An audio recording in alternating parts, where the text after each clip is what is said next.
All right. Good afternoon, everybody. How is everyone today? Good to see you guys. Happy Monday.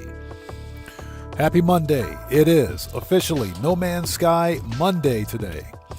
Give me 1 sec. Let me double check my audio. All right. Audio sounds good. Okay. Let's get them shouts out of the way. Who do we have here?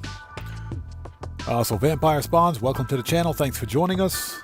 Catrell, how's it going? Good to see you. Thanks for joining us. Moses, what's up, brother? How's it going? It's good to see you. Thanks for joining us. William Dupree, hello, sir. How are you? Good to see you. Thanks for joining us. So Penn says, been up for 22 hours and still going? Jeez, dude, that sounds like me. I never get a good night's sleep. That sounds like me. So Morris, good to see you. Thanks for joining us. And again, Moses, what's up, brother? How are you? Good to see you. Thanks for joining us, man. Hey, I'm blessed by the best, brother. Blessed by the best. Like I always say, blessed by the best. Who else do we have out there? And again, Penn Lapidary, good to see you. GTA 5, welcome to the channel. Nurse There Gamer, how's it going? It's good to see you. Thanks for joining us. How are you? And Dragonheart, what's up, brother? How are you? Good to see you. Thanks for joining us.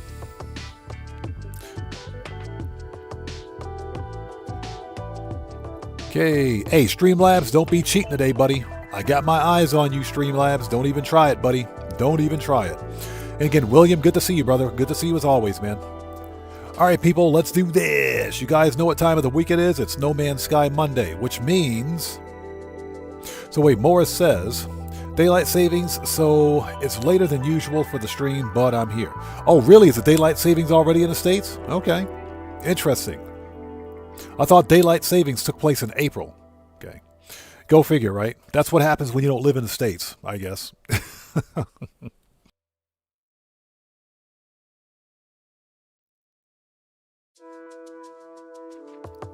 Okay, so you guys know what time it is. It's No Man's Sky Monday, which means weekend Nexus mission, and we're back to ugly Sentinel starship hunting.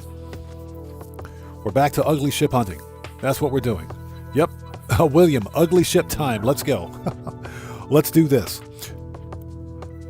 Now, that being said, the Game Hub found a really, really cool C-Class Sentinel Light Fighter 4 connected supercharge slots. We might hunt for that one today. We might try to hunt for it. It's in the Euclid Galaxy, too. We might try to hunt for that one today, so we'll see.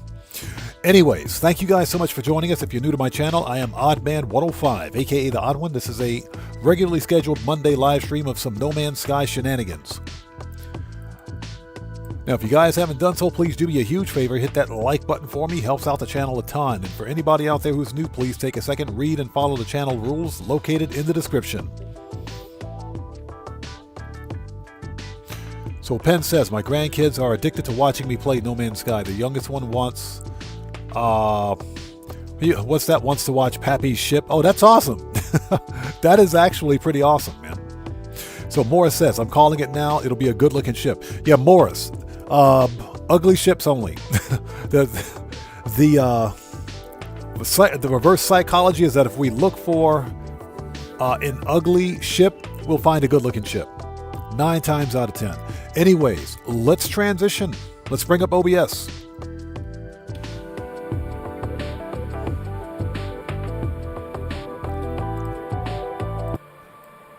All right, let's do this.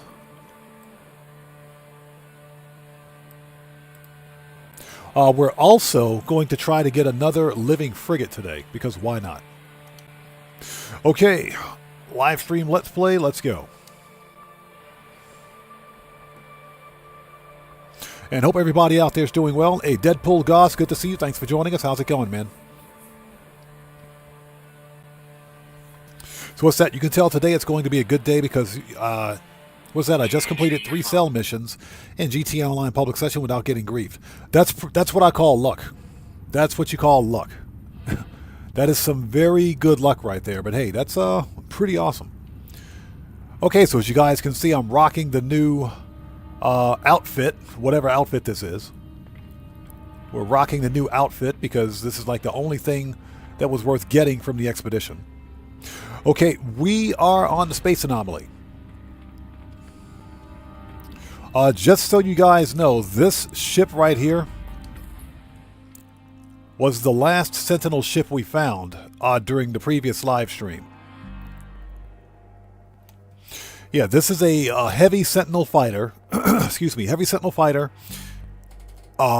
Medium wings. Heavy Sentinel fighter, medium wings. Dorsal and ventral stabilizers, but they're not articulate. They don't articulate. Also has a set of bladed wings on the front. It's a pretty cool looking ship. Not necessarily worth the hunt, but it is a heavy fighter. This is not a hauler, by the way. It doesn't have the hauler extension, but this is a pretty decent heavy fighter. It's a C-class. I said, you know what? Let's just grab it and go because I'm busy. I was busy doing something. So Morris says, same as your grandkids, I like watching games that... Oh, what's that? That's one reason why I love the live streams. Yep, I hear you. Same thing. So GTA 5 says there's a new bug with the terabyte master control. That's unfortunate. Yeah, William, yeah, they don't fold out. They're not articulate. But it's still a good-looking ship. It's actually pretty cool. Now, I think I have a base on the planet where this ship is located. I think. Or if nothing else, what I can do is catalog the location. Again, it's a good-looking ship. Not really worth a hunt, in my opinion. So what we're going to do, first of all, let's get our daily driver here. Well, first of all, where are we? I don't even know where I am. Hold on. I don't even know where I am. Yeah, exactly. And it's chinless. It's still a pretty decent ship. It's got 7 thrusters, 9 thrusters with the wingtips, so it's not bad. It's a pretty decent ship. Okay, so where are we? And do we have a base in this star system?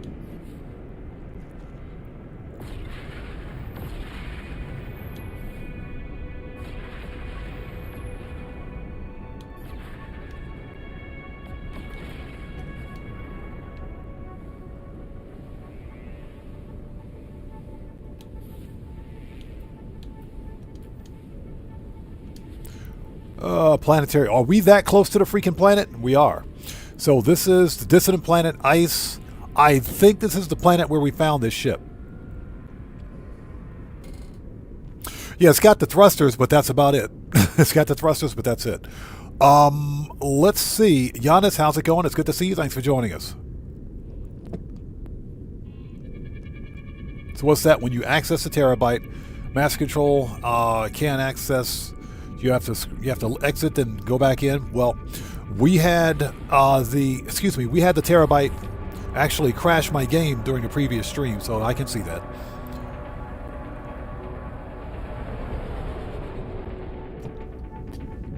That doesn't surprise me any.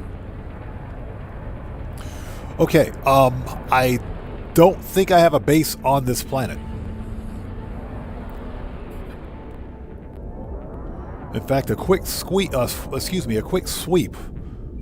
will determine that. Yeah, we don't even have a base here. So this is what I'm going to do. What do we have here? Is this a pirate system? It is a pirate system. It is a pirate system. Okay. It's a decent ship. This is a pirate system. Let's set up. Let's find a freaking camp. Let's find a camp. And what we will do is set up a base computer there, and we'll move on. It's a C-class, nothing special.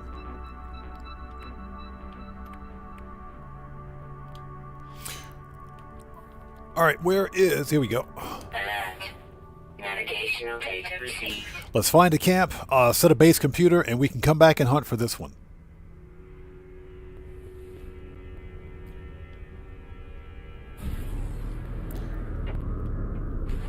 But I hope everybody out there is doing well. Thanks for joining us. We will get, as soon as I can stop crashing in the trees. Nice, camp is right there. We're going to do the weekend Nexus mission in just a minute. I don't want to lose the location of this ship. or excuse me, of this type of ship. So what we're going to do is just drop a base computer really quickly.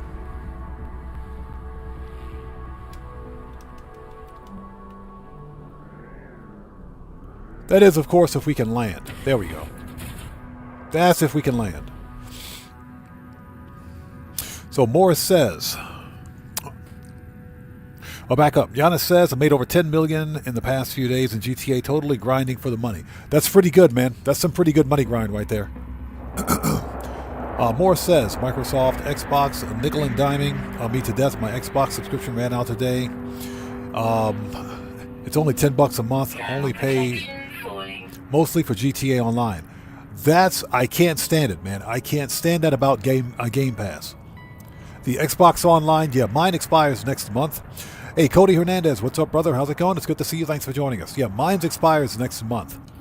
And what I usually do is I'll get like an Xbox Live game code. Pennywise, how's it going? It's good to see you. Thanks for joining us, man. Good to see you. I'll get like an Xbox Live game code from Amazon.jp because they sell 12-month game codes on Amazon. And because it's from Amazon.jp and because I'm in Japan, I can use that game code. That 12-month game code, which usually costs about $60 to get Game Pass Core for like a year. So that's the most cost-effective way to do it. Okay, let us drop a base computer.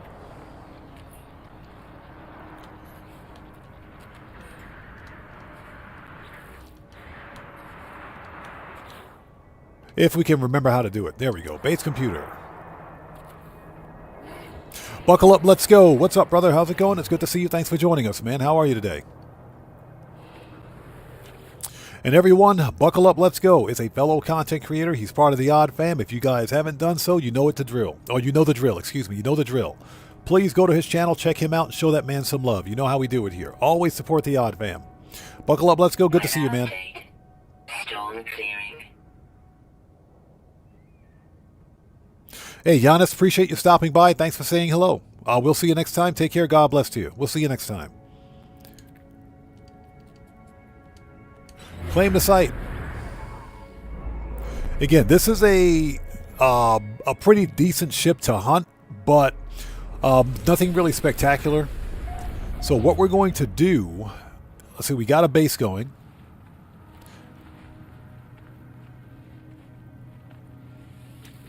Let's get a screenshot. That's a perfect screenshot, actually. Perfect screenshot. Let's call this one,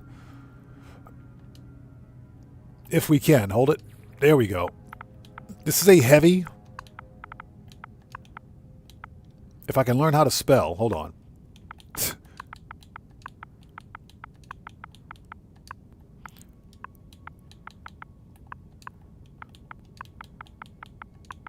Let's see, call it Heavy Senti.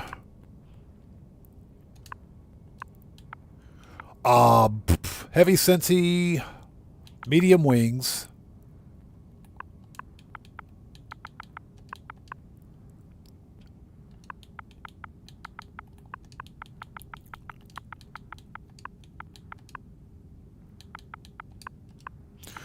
Medium wings, blue and white. Sounds good to me. Blue.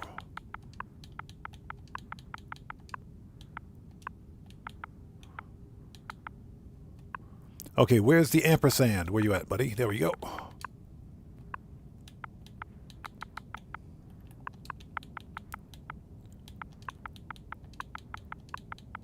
Okay. That'll do it. Heavy Senti, medium wings, blue and white. That'll do it. Perfect. Okay.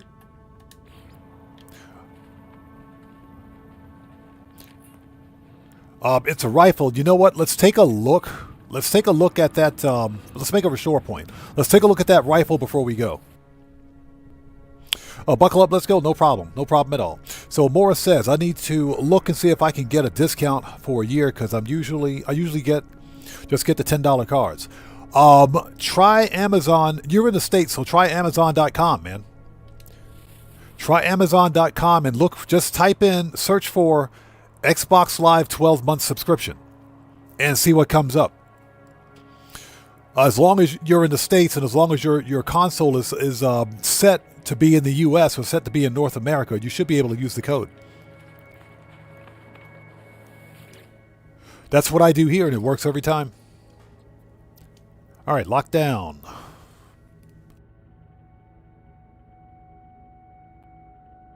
Okay, scan. 4, 10, 16. Okay, input. 4, 10. There we go. Let's take a really quick look at that rifle.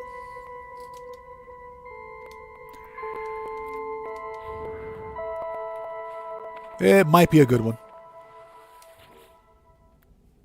It's not. It's not. Okay, let's go.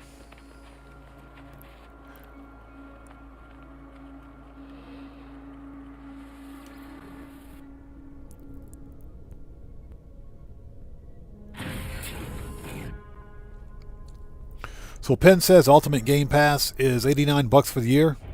Not for me, it didn't.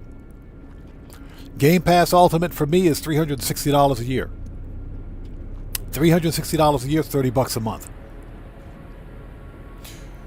That's why, because I don't use Game Pass like everybody else does, I don't play an entire library of games. I just need access to Xbox's live service. That's it. So I have Game Pass Core, or what they call Game Pass Essential now, I guess.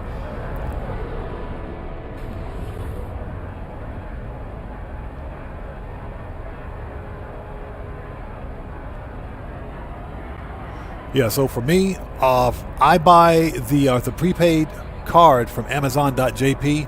It's like $60 a year. So Penn says, yeah, that was 3 months. Yeah, exactly. No, it's $360 a year for Game Pass Ultimate.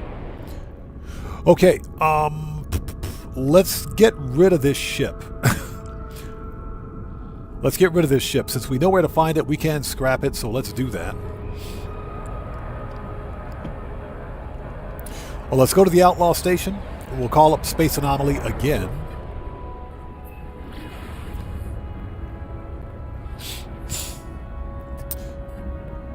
And see, that raises the question. As you guys know, Xbox's new console, is going to be a PC/console hybrid. Basically, it's going to be a PC, a personal computer with the Xbox interface on it, essentially with an Xbox operating system. But it's also going to be bloated with Windows. Now, that being said, excuse me, where's the station? It's over there. There it is. Now, that being said, my question is this.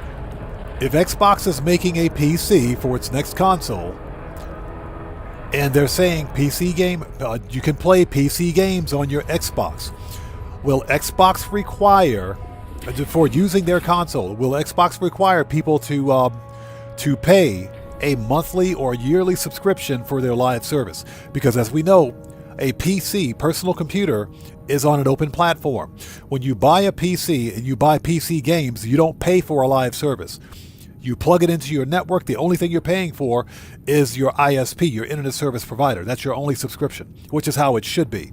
So what is Microsoft doing here? What is Xbox doing? Are they going to force people that buy this new PC console hybrid to pay for Game Pass just to access live service, just to access the online functions? If that's the case, they can kiss my butt. They can kiss my butt. They can kiss my whole butt. There's absolutely no way I'm going to buy the new Xbox. It ain't happening. Excuse me. Okay, we're going to scrap this ship.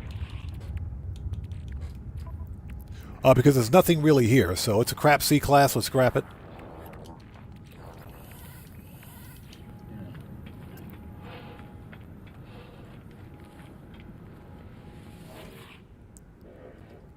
So Morris says,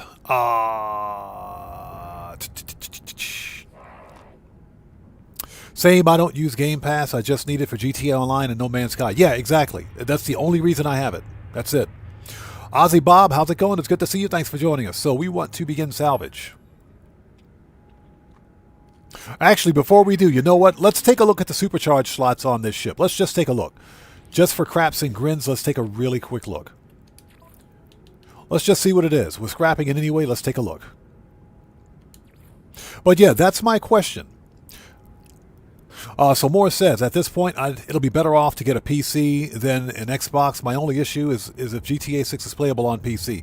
And that's the thing. GTA 6 won't be playable on PC for about 18 months after it releases on console.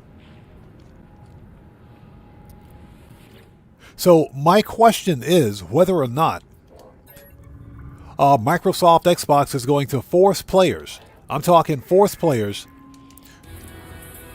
who buy this new console to pay for Game Pass, to pay for the annual subscription or monthly subscription just to access Xbox's live service, when PCs don't have a live service requirement to access online features, any online features. If you have a Steam library, guess what? Your Steam games, you plug your PC up to the network, and that's it. You can access your Steam library.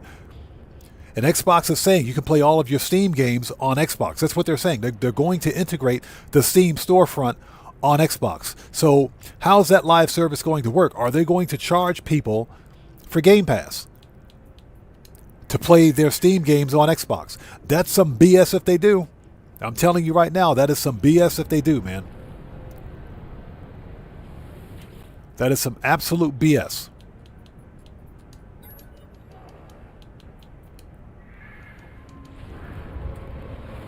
All right, what do we got? This is a 2+2. This is a 2+2. Hold on a minute. Hold on.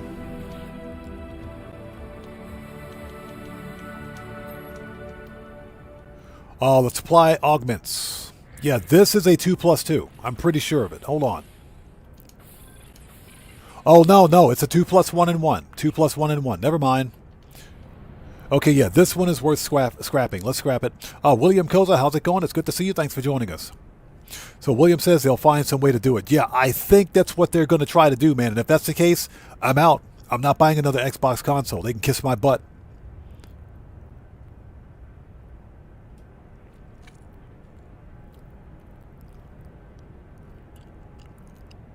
So Ray Duck says, for Xbox you can get games cheap with a VPN. That is correct. That is correct. The only problem is that you have to pay monthly for a separate VPN service to do it. That's the big problem. And I'm someone that prefers physical media anyways. I like having a game disc instead of buying digitally. So for me, it's a non-starter. Yeah, the vast majority, all of my Xbox games, with the exception of a select few, are physical media. Yeah, I don't like digital games. Okay, let's scrap this thing. Begin salvage. All right, give me that money. So Ozzy says, doing okay, but my front door lock through a spring and I'm locked outside. Got to use the window. Also getting price gouge for fuel. Gone up 30% in a week. I know. It's bad here too. It's bad here too. Trust me, Ozzy, it's bad here too. I'm sorry to hear that, brother, but trust me, it's bad here too. Fuel prices here have skyrocketed. They've gone ballistic. We don't talk politics on my channel. All I'm going to say is that it's going to get worse. It will definitely get worse. Hey, buddy, what do you got for me? So we want to sell, let's see. I'll sell the B-Class hyperdrive. We'll keep the S-Class modules. Let's see if he's got some good stuff. Pulse Spitter, Launch Thruster Cyclotron. He's got some good stuff in here. It's not bad. It's not bad. Okay, let's go. Yeah, Ozzy Bob, it is. It's bad all over the place.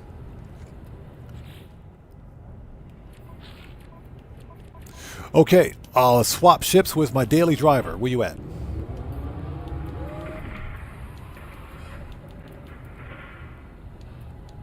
If I can find it. There we go.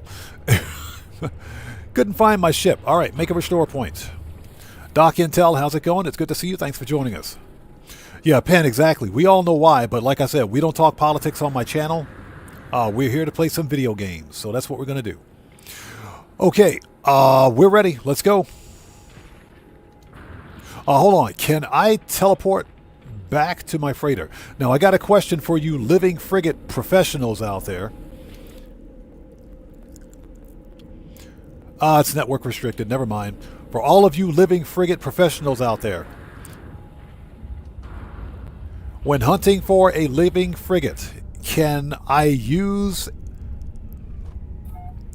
do I have to use another... what is that stupid thing called? Hold on. Okay, do I have to use another Dream Aerial, or can I use one of these? Or can I use an anomaly detector? Yeah, I heard that I can use an anomaly detector to find my second living frigate.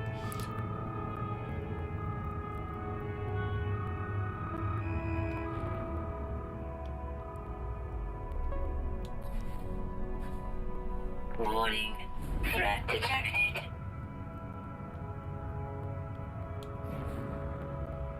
So I can use a detector. Okay, so we'll use a detector then. We're going to try to get another living frigate. We want... There we go. Space anomaly.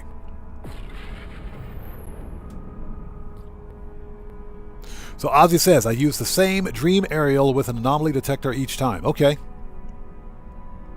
So Doc Intel says that that's a William or Deb question. Yeah, those guys are the living frigate professionals. I'm still a noob with living frigates. Living ships is different. So William says you need an anomaly detector. Okay, got it. Thank you.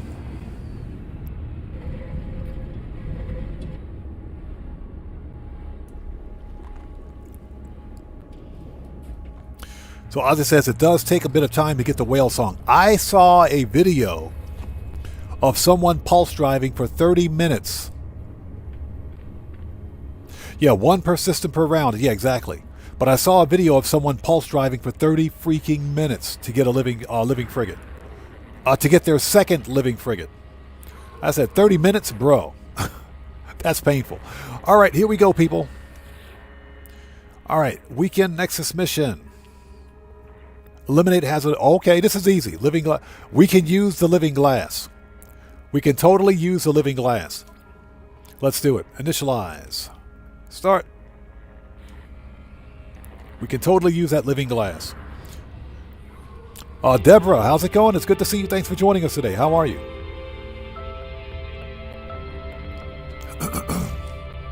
Will you get in the ship, please? Thank you.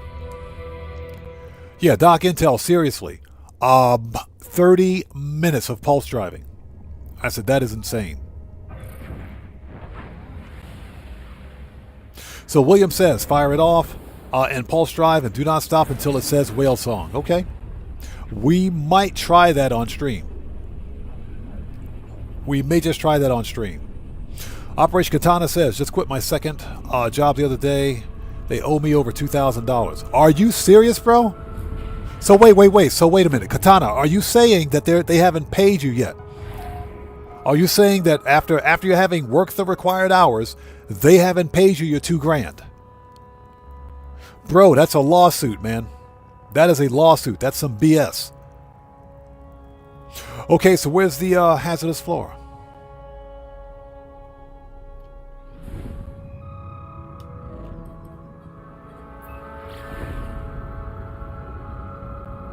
So, yes, they haven't paid me, and credit card tips they owe me. Oh, that's BS, man. That is some BS right there. I'm sorry to hear that. So William says, I've done it in 20 minutes. Okay. We might try it. We might try it. But again, I don't want to be pulse driving for 20 minutes on stream. That's not very interesting. That is not interesting at all. All right, people, time to beat up on some dangerous plants. Time to murk out some plants. And if the plants don't like it, they can kick rocks. And I hope you guys are all doing well. Thanks for joining us. If you haven't done so, please hit that like button for me. Helps out the channel a ton. As I fly into a ginormous tree. Okay, we got to go find a fallen traveler. Worst topology ever. Where's the land?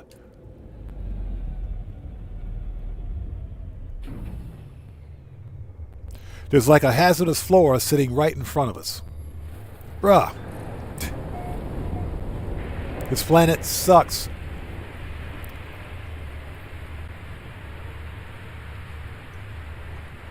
Okay, so... Weather update. Storm clearing. Oh, sure. Now the storm clears. Of course it does.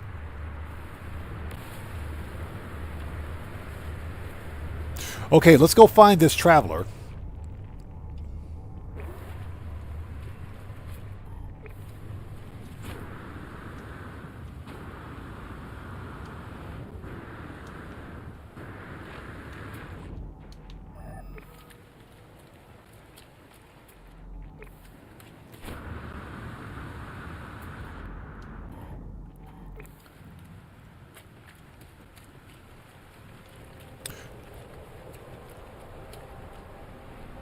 Oberon KC, how's it going? It's good to see you. Thanks for joining us. Welcome to the channel.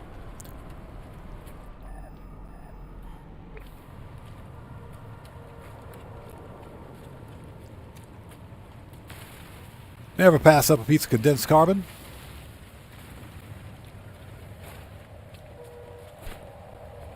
Found him. Okay, so let's talk to the dead traveler.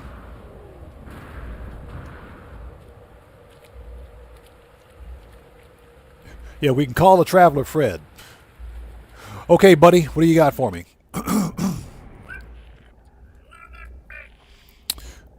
The atmosphere here, but by the strangling vines, very little ammunition.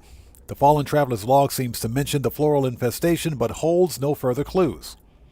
I will need to scout to locate the hazardous flora. Okay, easy enough. Let's start murking out the plants. And we need 15. Easy.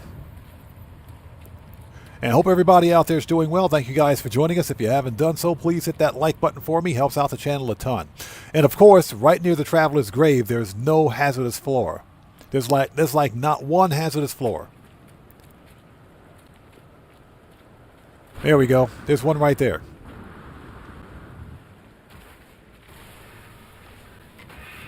Oops. Sorry.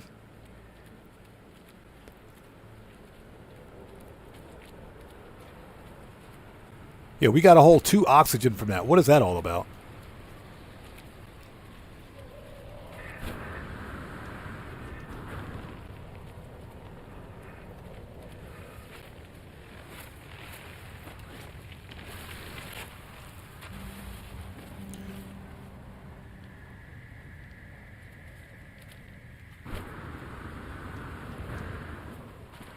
This is a good way to get some oxygen. Might as well.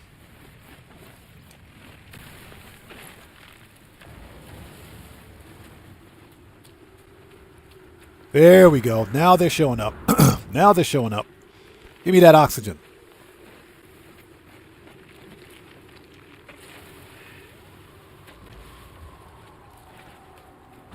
Now they're showing up.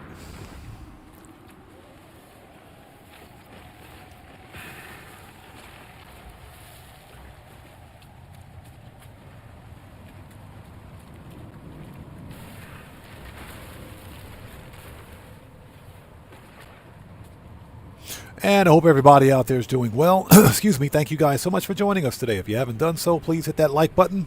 Helps out the channel a ton. We're running the weekend Nexus mission for some money.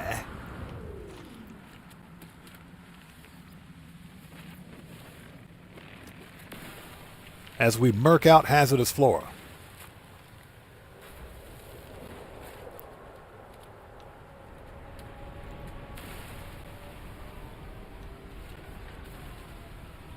These ginormous Venus flytraps. Okay, we need 5 more.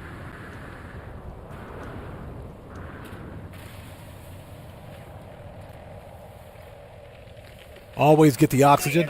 Ouch. Always get the O2. And once we're done with this, we will pick up a living ship upgrade. just as routine.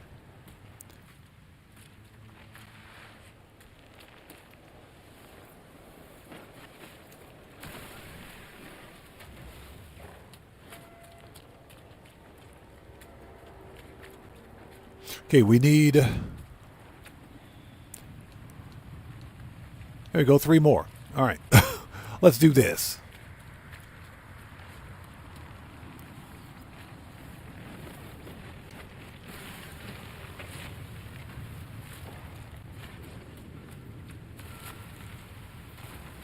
Well, next time someone should tell the traveler to watch where he's stepping.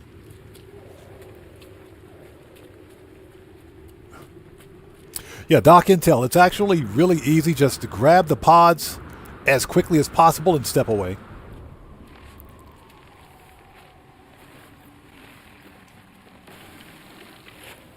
Boom, that's it.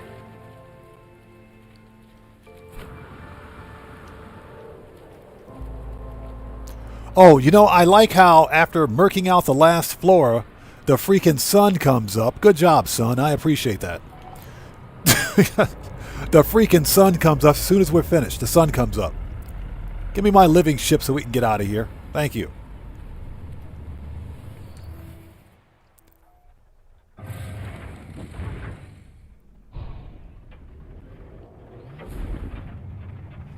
Okay.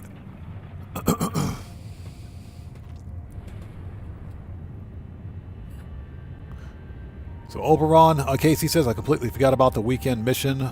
To the anomaly. Yeah, don't miss out on that 1800 Quicksilver, man. Don't miss out on the Quicksilver. Okay, we need to go. Let's go to the space station first.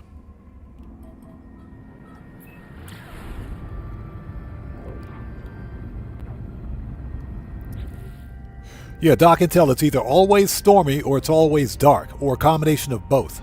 Every single time, man. Every time. So this is hazard protection.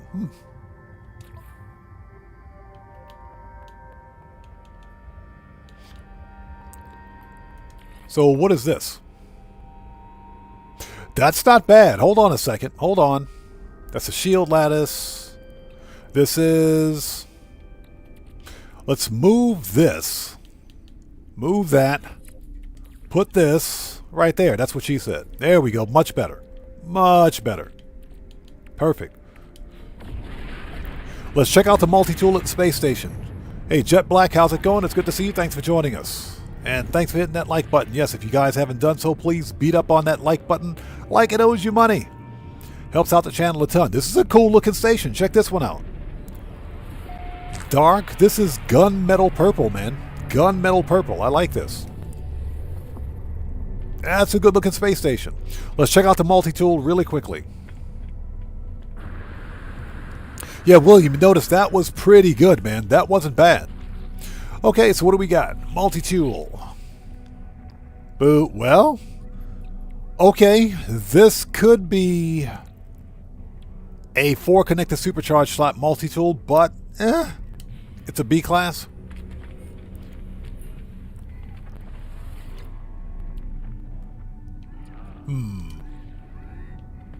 Yeah, it's a good looking station. Not bad. Let's get ourselves a free upgrade. Oh, hold it. Hold it. You know what? Screw it. I just screwed up. We'll take it. We'll take it. I just screwed up. Take it. We'll take it. Yeah, I thought I switched that back. Okay, we got to fix that when we get back to the anomaly. Jet Black says Shades of Lex. That's exactly what it looks like. That's a cool color, man. I like that combo. Okay, let's go. So Deborah says that Phoebe Cates, who had an imaginary friend as a child named Drop Dead Fred, who came back when she was grown. Good movie. Huh. Interesting. I might have to check that movie out. Okay, let's get to the space anomaly before we screw this up, because I don't want to replay that. So, there we go. Let's call up our personal Death Star.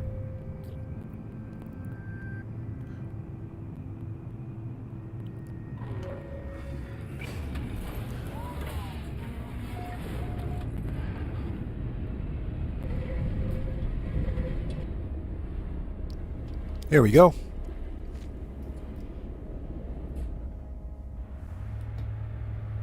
Oh, that's right. I wanted to let you guys know. I added a new command to the list of commands. So whenever you lurk, you can now unlurk. You can now unlurk. If you like come back from lurking, just type in dash lurk. In fact, let me type it in for you. Hold on. Yeah, we have a new command. Let's see here. Let's get the list of commands. Well, let's type it in and see if it works. On dash lurk.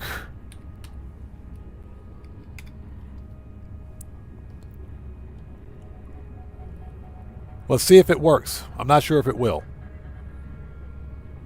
It might work. It's not working. There it is. It works. So whenever you guys lurk, whenever you come back, just type in unlurk.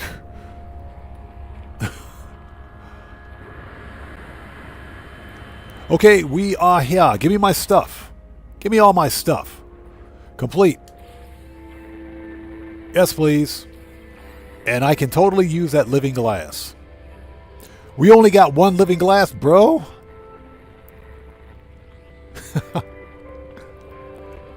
Okay, let's make a new restore point. Next order of business. Let's go grab a random living ship upgrade because we're also upgrading our living ships.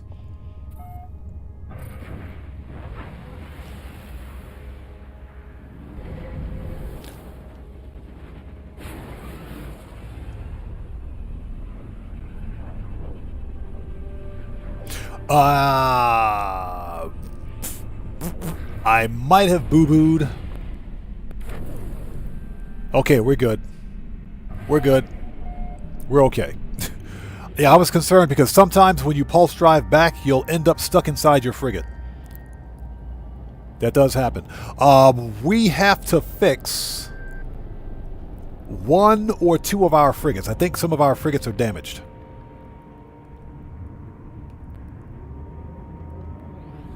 All right, let's get to the pilot house.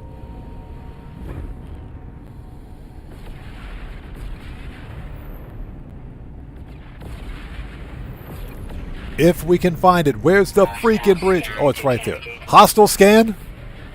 Hostile scan. Where's he at? Where is he? Somebody's about to get murked. Where is he? Hostile scan? Bring it, buddy. Come on, buddy. Let's go. Where's he at? Somebody's about to get murked. Let's do it. Let's do it.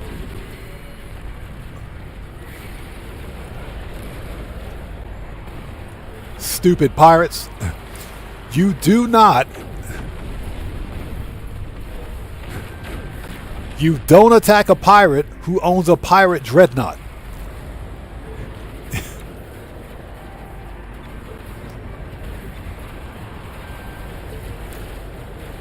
Yeah, these guys are not smart. Yeah, this dude's about to get murked.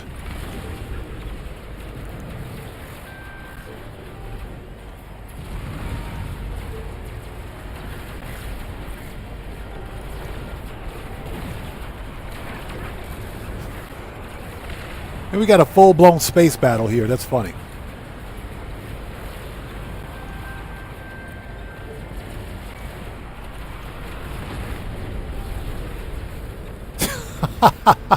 That's funny. The other pirates crapped on his face. That's funny. Who else wants some? Dread Pirate Odell, that dude's wrecked. He's about to get wrecked. Where is he? He's stuck right, bro. You're dead. You're dead. Give me your stuff. You're dead. Who else wants some? The other pirates crapped all on his face. That was funny.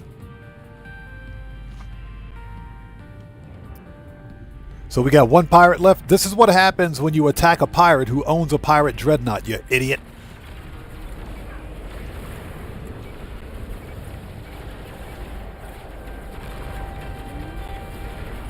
And he's stuck. Oh, look at that. He's stuck.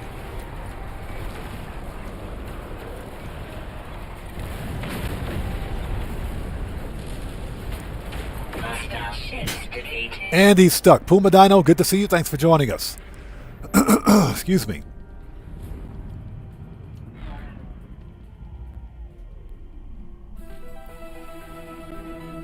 All right, there we go.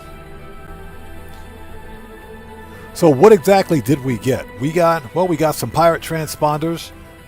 We got 1 package of suspicious tech. We got 3 packs of suspicious arms. Nice. And we got a Korvax casing. Whatever. That dude got smoked like a pack of cigarettes.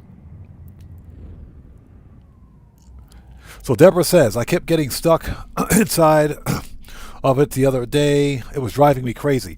I found that when you finish a Nexus mission and you hop in your ship from the space anomaly, and the game automatically teleports you back to your last location.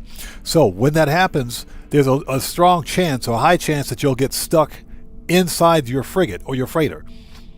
So what I try to do is create a restore point on the anomaly after completing the expedition, or the weekend Nexus mission, that is, and just teleport or use the anomaly into interstellar terminus to go back to where I was.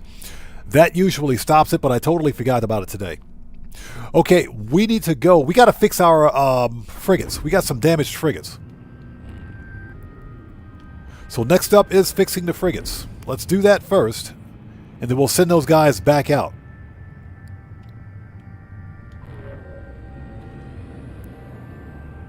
And again, Puma Dino, good to see you. How are you? It's good to see you. Thanks for joining us.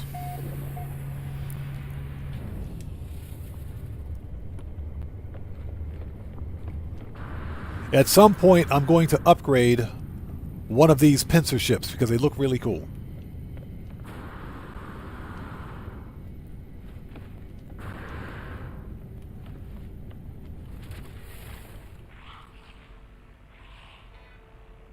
Buckle Up, Let's Go says, those pirate transponders do well for rank ups in Mercenary Guild donations. They do.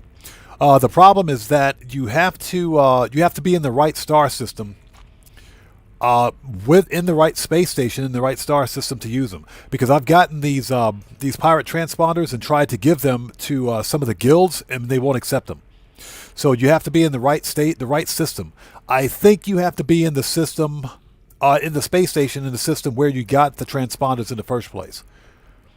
And the actual guild master in the station will accept them. I think that's how it works. Okay, where are my ships? But you are correct. They do come in clutch when you're trying to rank up with the guilds.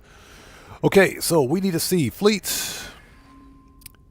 All right, the B class is busted and the C class is busted. Bro's got a flat tire. Let's recall those 2 freighters, or frigates, excuse me. Let's recall them. Let's debrief. Let's debrief everything. Hey, there's my living ship. Let's debrief everything. Mine dump. Ozzy says, I guess when you're returning from the Nexus, you jump into the point where your freighter jumped in. Thus the collision. That's my guess. That's what I think it is, and I think you're right. Because the actual Nexus mission, when you finish the mission, will return you to your the last location where just before you began the mission. So yeah, you are correct. Okay, so we got some Gravitino balls. Ooh, we got a psionic egg. We got a psionic egg. We just hit the jackpot. We got a psionic egg. That's a good one. We got a psionic egg. Very nice. Very nice. We just beat the game. So you guys know what time it is. Mass produce. Excuse me. Refine a glitch. Sorry. Sorry. That cough is back.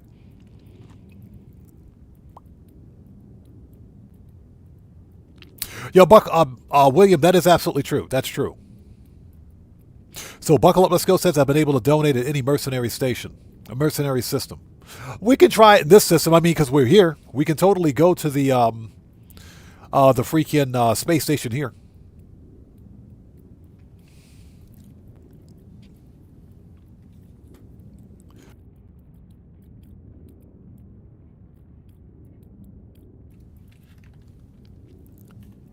This is taking forever. Jeez, dude. Hurry up.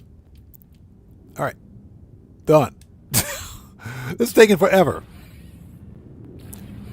Yeah, we just picked up a psionic egg. That is gold. That is gold right there.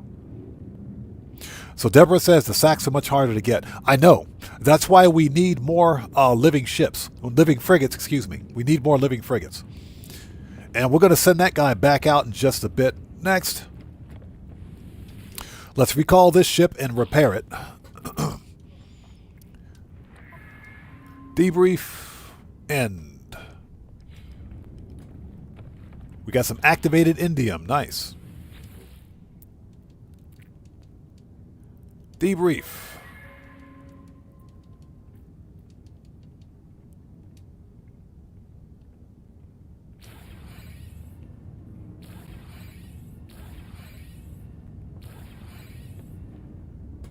Okay, is everybody accounted for? Yes, they are. All right. Very nice. Hold on. Before we do anything, we got to sell some stuff.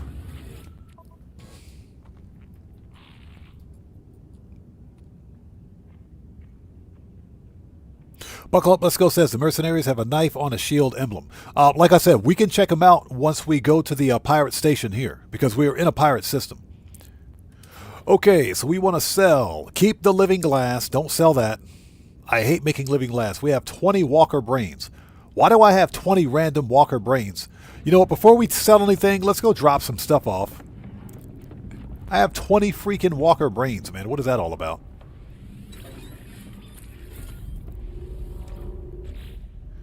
Okay, so we got 20 brains here, so we can actually sell those. We can sell those. We don't need to keep them. What else can I drop off? Everything here is good. Let's drop off those 2 S-Class upgrades, which is here. Let's drop those off. All right. And let's sell everything else. Yeah, like those ship parts. So Ozzy says, keep them full explosive drones. That's actually not a bad idea. That's a bad idea. We can do that. We can totally do that.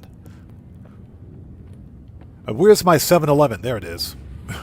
The 7-Eleven black market. Here we go. Sell. All right, keep the living glass. We got to drop that off. Okay, compressed indium scrap. Units received. Starship AI valves. Units received. Spool of nanocables. Units received. And we're going to refine all the brains for money. Okay, let's get rid of the liquid explosive. But we'll keep that because it's kind of hard to make.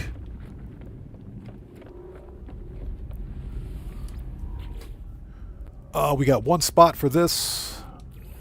Oh, perfect. And we'll get rid of the living glass. Okay, this is positron ejector. Let's put this one here. Yeah, we'll put the positron ejector there. Perfect. Ammonium. I guess we can keep it. I don't know. Inventory full. Okay. Never mind. All right. Next.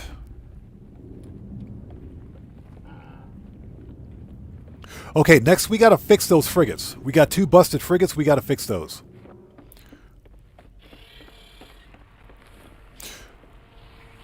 All right. So what's that? Quad servos? Yes, you are correct. Quad servos are also good for frigate upgrades. That is correct. Okay, manage fleet. We got 2 busted frigates. Let's go fix them.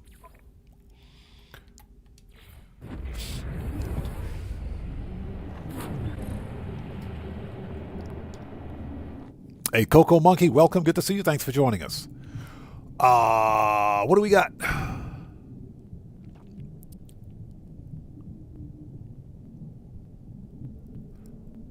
How much? Oh my God! This ship is busted. This ship is broken, man. It is broken. There's like 5 things busted on this ship. You have got to be kidding me. 5 things, bro. This captain can't pilot this frigate to save his life. This dude sucks. Okay, A-Pen, we'll see you next time. Take care. God bless to you. We'll see you next time. Thanks for stopping by. Sinister RC, how's it going? It's good to see you. Thanks for joining us. This dude can't pilot a ship to save his life. You have got to be kidding me. Everything's broken. Technology grenade. Everything's busted, bro. Everything is busted. That is funny. Technology grenade. This captain sucks. This frigate captain absolutely sucks. Everything is broken, man.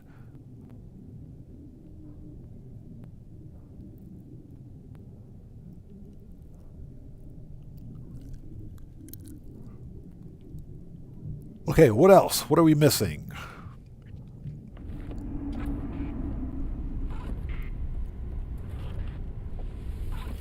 Oh, the airlock is busted? Of course it is. Technology grenade. Of course it is. And that one we can't reach. We got to go over to the other side of the ship. Man, this captain is fired. Hey, captain, I said you're fired. All right, how do we get over there? Yeah, we totally got to go this way. Yeah, this dude's about to get... Well, lucky for him, he's one of my original frigate captains. But this dude absolutely sucks. This dude sucks as a captain.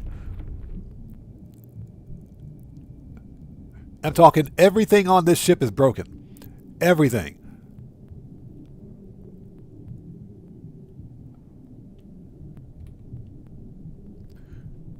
And we have to fix it. I got to fix the ship that dude broke. How does that make any sense?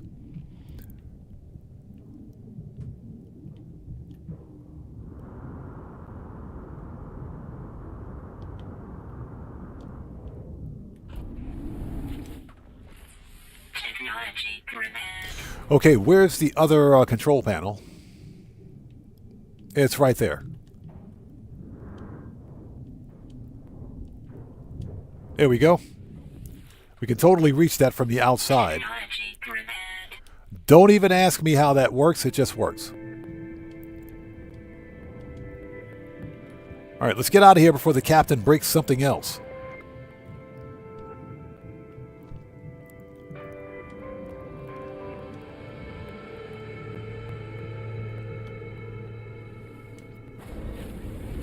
All right, that's fixed. We got one more.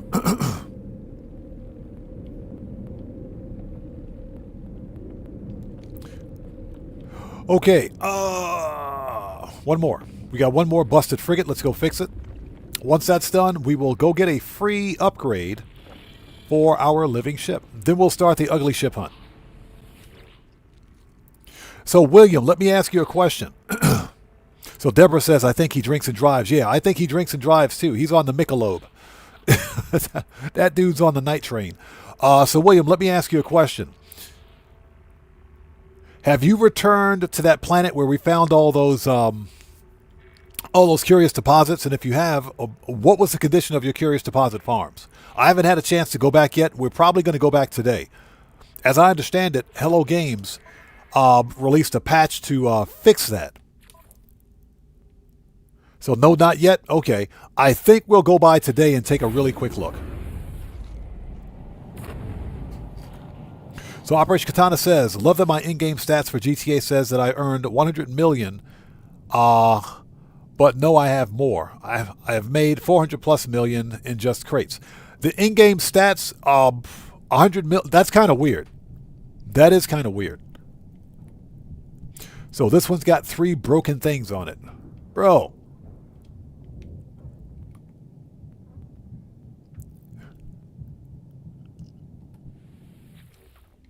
Technology grenade. Yeah, these pilots absolutely suck, man. They suck. Technology grenade. Yeah, next time we send these guys out, we'll make sure that they're properly equipped. All right. Technology grenade. Okay, that's it. It's fixed. No, it's not. No, it's not. So what's that? You haven't been there since the update? As I understand it, the latest patch released by Hello Games supposedly fixed all of that. So if you had like curious deposits, then technically, or that were accidentally converted to like metal fingers, because that's what happened to mine, then the patch allegedly fixed all that. So I would like to go by and check that out. Okay, that's it. It's fixed. Yeah, Morris says he's on that spiked Kool-Aid. Yeah, he's on that special coffee. He's on the special house coffee. That's what it is. Okay, they're fixed. Next up is... we're going to go to our star system with the free living ship upgrade.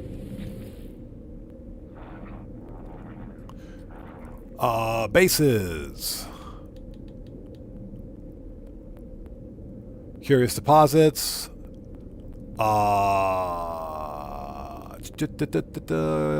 Curious deposit base, Sanford and Son salvage. Here we go. All right, let's go get a free upgrade, and then we'll start.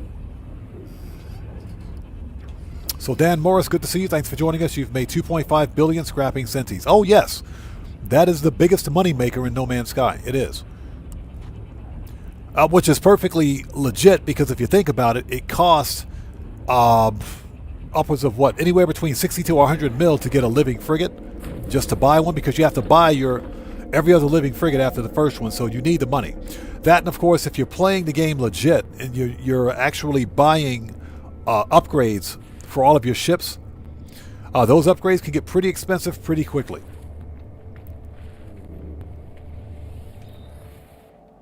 Restore points.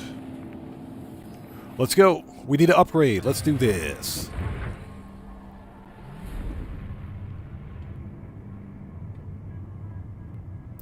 And I hope everybody out there is doing well. Thank you guys for joining us. We're going to start the ugly starship hunt in just a second. Pulse drive.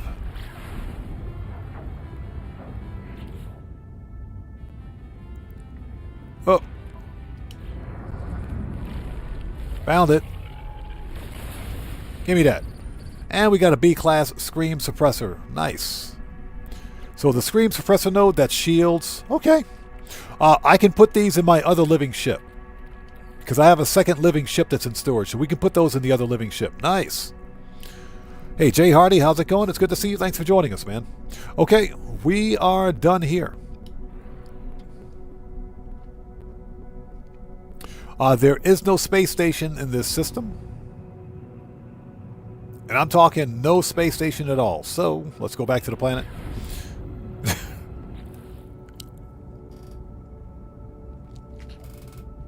So Doc Intel says the ugly starship hunt is my favorite thing. It is. Well, I'll tell you what, it's a lot more fun than hunting for good-looking ships, because we're guaranteed to find an ugly ship. we're guaranteed to find an ugly ship. That is guaranteed. One more thing we're going to do before we start. Let's go check out our Curious Deposit base and see how bad it is.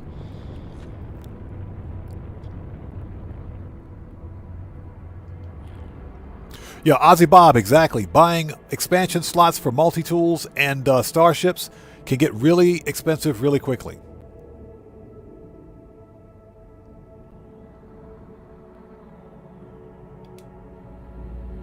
And that's one of the reasons why I keep a large amount of cash on hand, but I also collect all of the storage augmentations. Okay, here we go. Insufficient power. Do we not have... Are you serious? What? This thing ran out of power? Bro. How do you run out of power? Let's use condensed carbon. Technology recharge. Somebody forgot to pay their light bill. Restore point. Somebody forgot to pay the light bill. Okay, here we go. We have to go to... bases. Let's go to the Curious Deposit Farm and make sure it's okay. Here we go, Curious Deposit Base.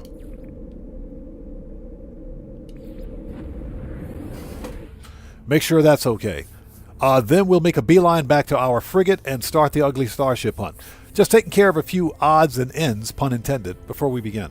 And I hope you guys are all doing well. If you haven't done so, please hit that like button for me. Helps out the channel a ton.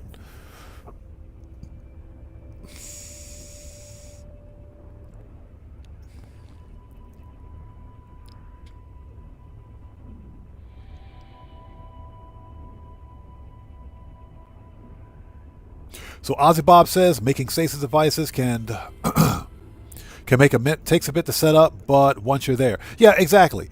I don't think I have it on this account. I have a stasis device setup, if you will.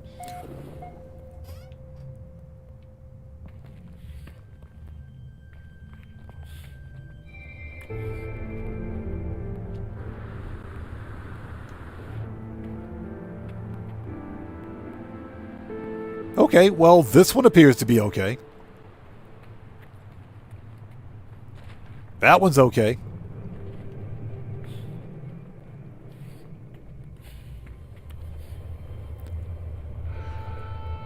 But I don't think this is the one I was looking for. This is the wrong one. I will take those shards. I will take those radiant shards. Those are good money. Good nanites.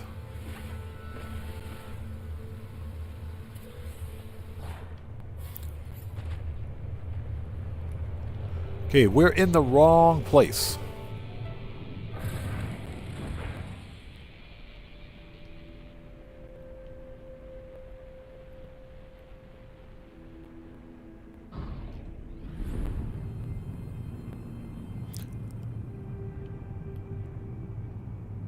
Okay, let's hope we have a teleporter over here. Doc Intel says I have. Incoming storm. Yeah, exactly. Wrong planet. Doc Intel says I now have 20 billion sitting in my cargo and 4 billion on board, so I don't worry about units. Yeah, exactly.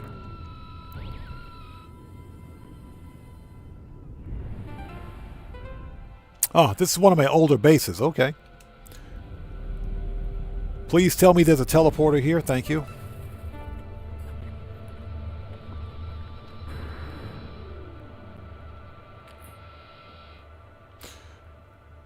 So Dan Morris says, is an S-Class multi-tool, Senti multi-tool with S-Class upgrades better than the equivalent autophage?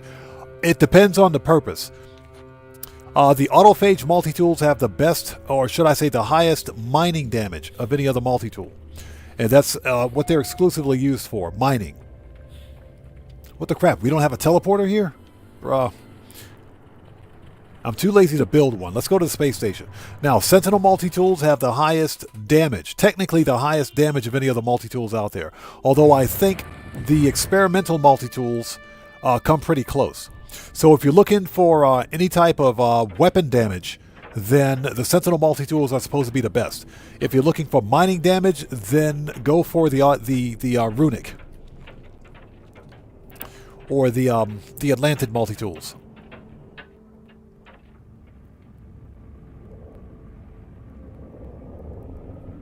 There better be a space station in this freaking star system, bro.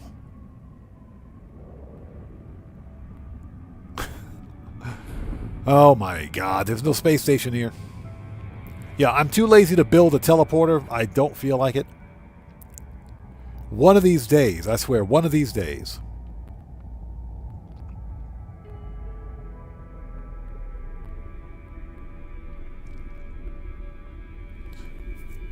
So, who's this?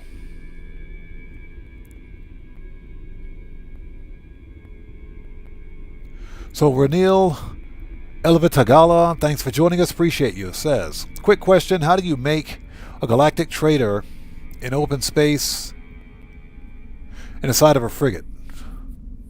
Just show me how if you could. I'm not entirely sure what you're asking for. The galactic traders on a frigate? Oh, you're talking about... Oh, okay. I see what you're saying.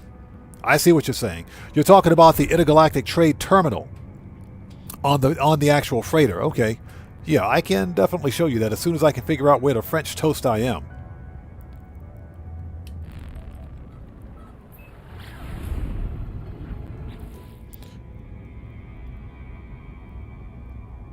Yeah, you can go to... you can basically unlock that. It's basically a construction unlock for your freighter.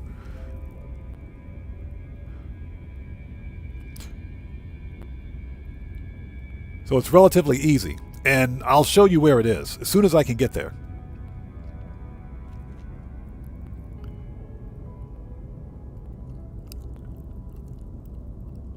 I do want to stop by this space station anyway just to see what they've got, because I can't remember. It's been so long since I've been here. Yeah, we can call the Nexus, but I want to go to the space station here anyway just to take a look. I haven't been to the space station in a while. I want to see what's here.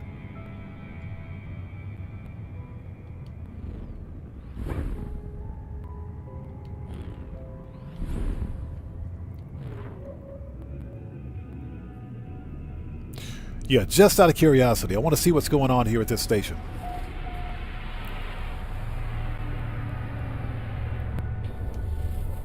All right, cool.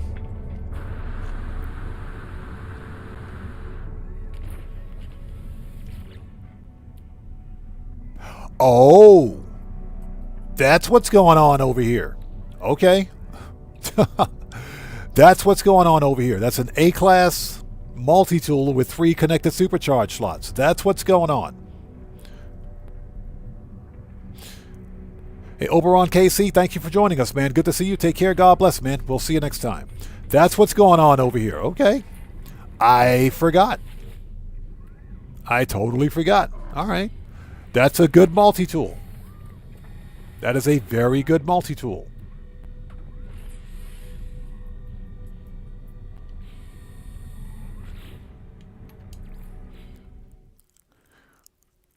Yeah, give me a sec. Let me reload that restore point. That's a very good multi-tool right there. That one might have 4 connected supercharge slots. That's not bad. That is not bad. Inventory full. Okay, let's fix this. All right, that's better. Yeah, not bad at all. Okay, let's go to... Grab that. All right, that's better.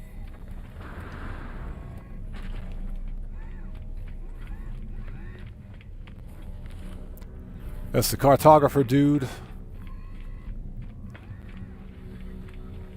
And this is mission agent.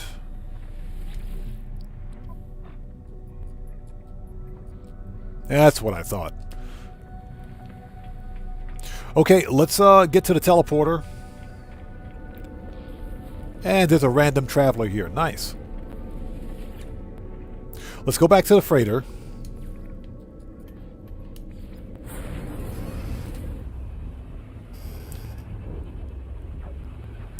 So what's that? You guys talking about making stasis devices? I have one farm for stasis devices. The reason I never really finished it, well, the actual farm, believe it or not, is finished. The farm itself is finished for all of the raw material, but I haven't been back there in a while because Sentinel ship hunting is a faster way to make money. You can make a lot more money in the game by scrapping Sentinel ships. A lot faster. Okay, so someone asked about the intergalactic trade terminus, which is this, if I can find it, which is like right here. So what you need to do, you have to unlock it if you haven't done so. So let's go to the build menu. Okay, so this is an option, of course, where you get you can unlock certain components to expand your freighter. The trade terminus is, let's see here, technology.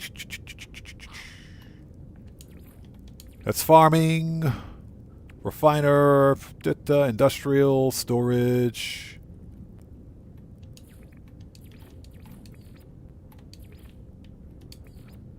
And I probably glossed right over it.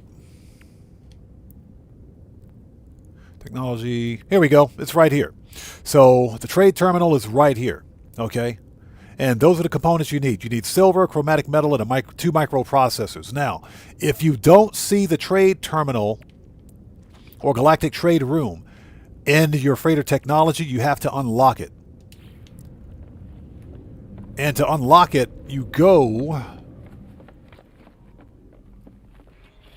Serious Joker, what's up, brother? How's it going? It's good to see you. Thanks for joining us, man. How are you? So to unlock it, you have to go here, upgrades and controls. So additional storage, base parts and upgrades. So this is the option that you want right here. Select base parts and upgrades. And you basically search through all the upgrades. So right here, these are your freighter construction modules. The Galactic Trade Terminal is in here. And it's right there. It's right there. So you have to unlock it. And to unlock it, you need salvaged frigate modules. So that's basically the currency that you need to unlock your base building parts for your freighter. So I hope that makes sense, but it's really easy to do. Okay, ladies and gents, let's start the ugly Sentinel ship hunt.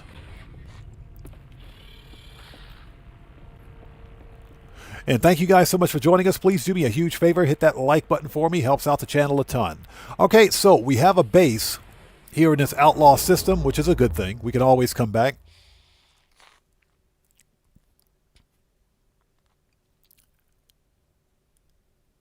Hey, Ranil, no problem. No problem at all. Thanks for asking, and thanks for joining us. Okay, so let's look. We're going or moving toward the galactic core. If we can freaking find it, it's right there. It's over there. So if we're here, let's go. Oh! I just found a 3-star. We just found a 3-star. Where is it? Right there. Let's go. 3-star Viking. Let's go to it. 3-star Viking system. Remember, ugly Sentinel ships. We're looking for ugly Sentinel ships. So Doc Intel says, my vote says we'll find more ugly ships tonight. Yeah, we're going to find some ugly ships today by hook or by crook. By hook or by crook. So Dan Moore says, I have the glyphs for an ugly ship. It's it's not hard to find an ugly ship. Unless you're actively looking for them. Yeah, we found a bunch of good-looking ships last time we were here. Okay, let's scan the system. Yeah, this is a 3-star Viking. This is a good one. That's because we've got a 2% chance of finding an S-class. Scan the planets. Upload. So what do we got? Okay, dead planet. That's not good. Hold on. No planetary fauna. Acrid. Skeletal. Endless. Morass. Redacted. Crap. Unfortunately, there are no Sentinel ships in this system. No dissonance in this star system. It says dissonance detected, but there are no Sentinel ships here because there is no fauna on that planet. This star system is a bust. We're leaving. That means no Sentinel ships. We're leaving.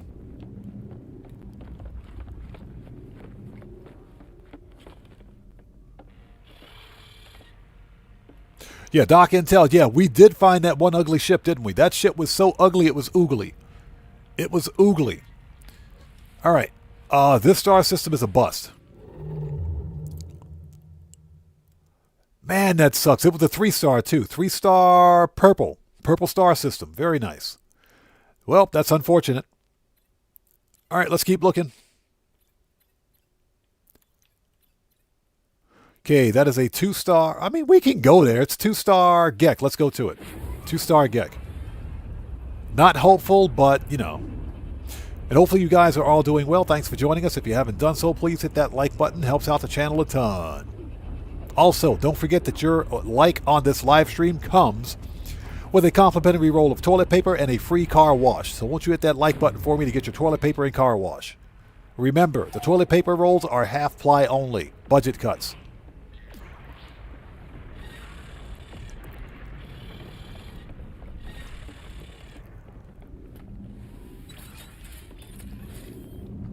Okay, let's scan the system. Let's see what we got.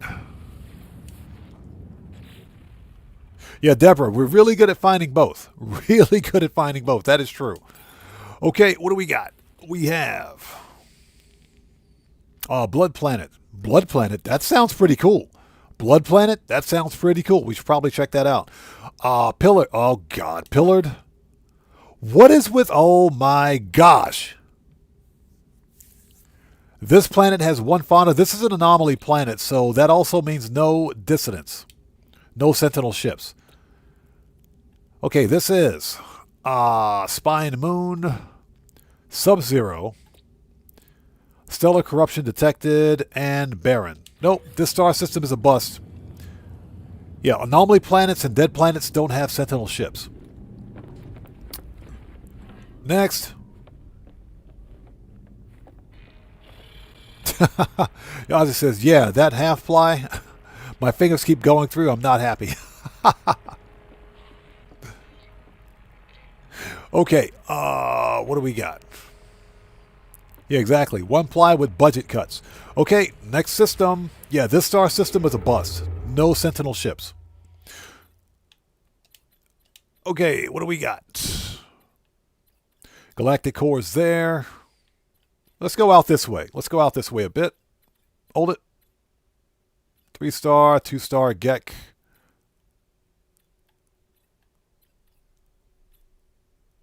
Okay. Let's go to this one. So far we're 0 for 2 for star systems. Yeah, both star systems had no dissonance, man. That is unfortunate.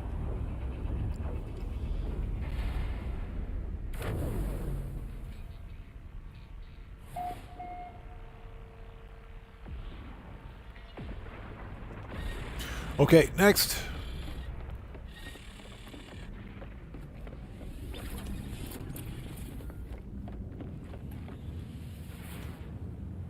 Yeah, Doc Intel, I've noticed that quite a bit. I've been seeing more and more star systems that are either abandoned or they're anomaly or planets with anomaly or systems with anomaly planets, that is. Or the star systems have no dissonance. Been seeing that quite a bit. Okay, Acrid. Verdant. Okay, that's better. Verdant. 13 fauna. Let's mark it. Just out of curiosity, what do we got on this rock? Refreshing breeze. Nice. It says refreshing breeze. That could be a good planet to visit. Let's go take a look. Acrid, poisonous, and icebound. Okay, we got it marked. Let's go.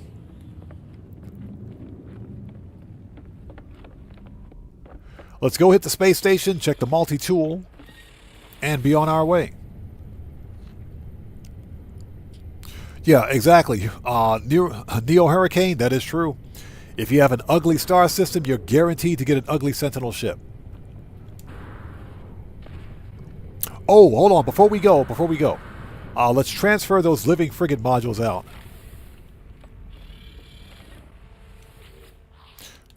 Starship Archive. Let's see. Where's my living ship? There it is. Okay. Yeah, we got to move some stuff over there.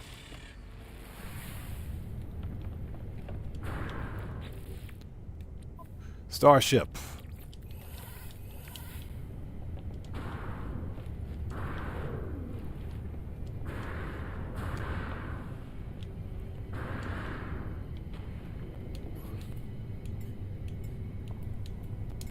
Okay, there we go. Let's transfer this stuff in.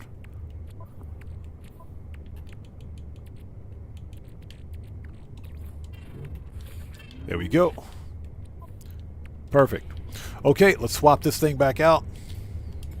There we go. All right, now we're ready. Let's put that ship back. Let's put that back. Archive. Okay, we can archive this one. Oh, oops. Cancel. I forgot. Oops.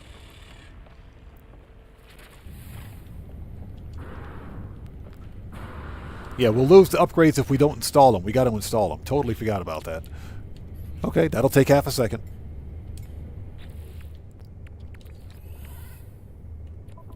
If I can stop fat fingering the keys. There we go.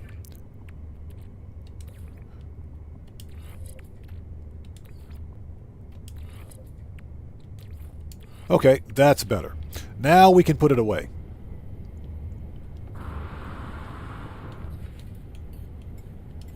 Now we can put it away. Yeah, always install your technology, otherwise you'll lose it. Okay, now we want to archive this. Perfect. Okay, done.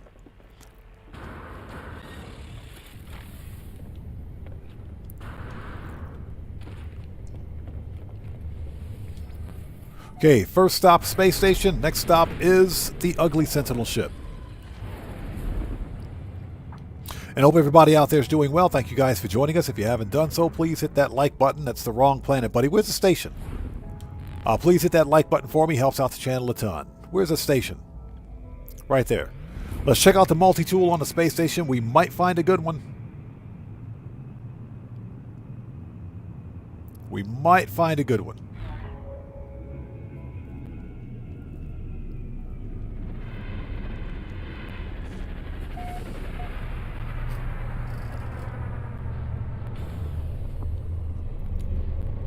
So Ozzy Bob says they can price gouge me for fuel, make me rent consoles and games, take my 2-ply toilet paper, and I'm going to start a revolution. Bro, I will protest to nobody's end.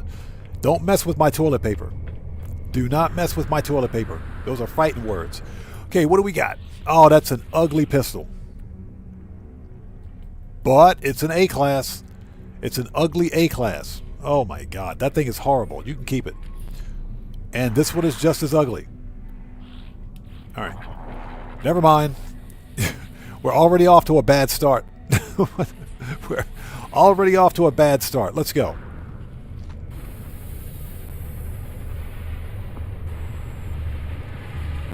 That's a pretty cool looking shuttle. Check that out.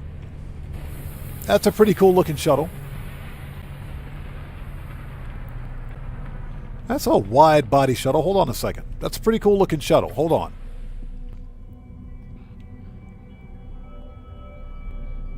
That's actually not bad for a shuttle.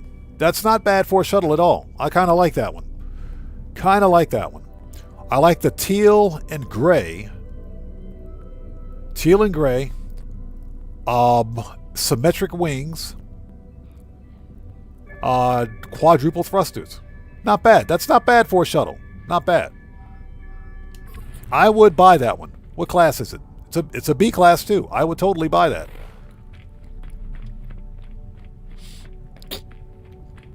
Not bad for a shuttle.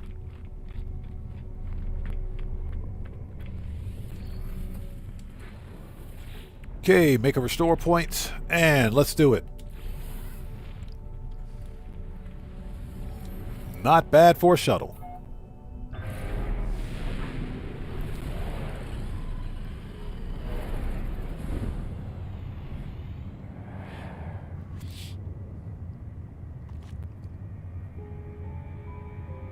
And I hope everybody out there is doing well. We are officially on the ugly Sentinel starship hunt.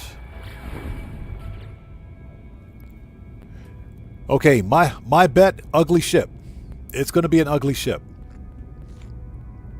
I think it's going to be an ugly ship. But we will see. Yeah, we're hunting for ugly Sentinel ships.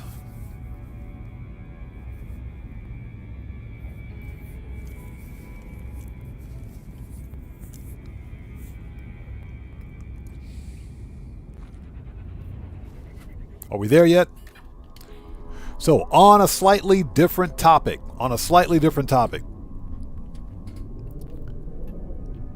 For all of you gamers out there watching, anybody out there excited for the release of, Crimson Desert, which is releasing this month, March 19th. Crimson Desert is a single-player RPG type Diablo-style game. Basically, it's a Diablo-style game. But it's single-player, and it's releasing on all platforms.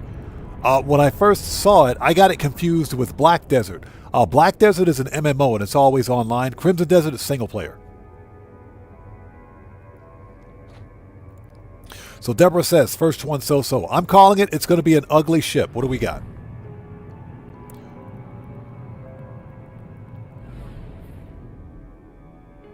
I was right. I was right. I was right. I called it.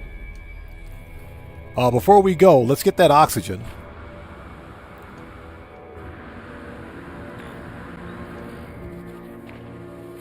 Let's get the oxygen. I'm going to let you guys wait in suspense.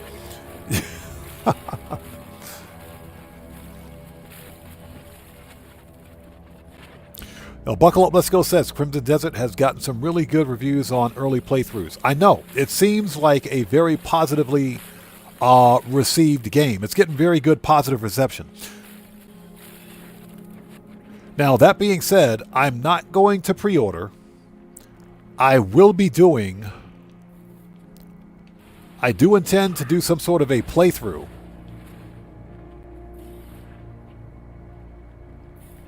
But...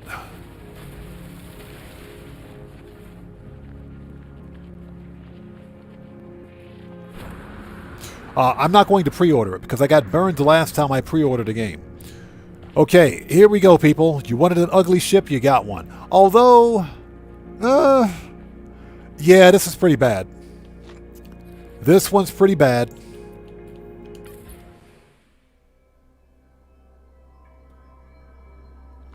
So Brave Valdir, thanks for joining us. Says you're the first creator who I've noticed who has not jumped on the Resident Evil Requiem hype. That's because I don't like Resident Evil games per se. You know, I don't like the horror genre. You know, horror games don't pass the common sense test for me, so I'm not really a fan. Don't get me wrong, it looks like a pretty good game. It looks like it plays well. But if you like that kind of game, I guess it's good. It's just not my thing. Yeah, Deborah, let's get some freaking sunlight on this one. I can't even see it. Okay. So, here it is. This is a medium Sentinel ship with clipped wings and double-bladed wings. What you see is what you get. And it's orange. So this is ugly ship number 1 for today. We found an ugly ship. I knew it. I knew it. We found an ugly ship. And it's got 5 thrusters. Yeah, this is an ugly ship. This is an ugly ship. It's ugly. There are no two ways about it, buddy. This thing is ugly. Oh, look at that over there. We got data structures.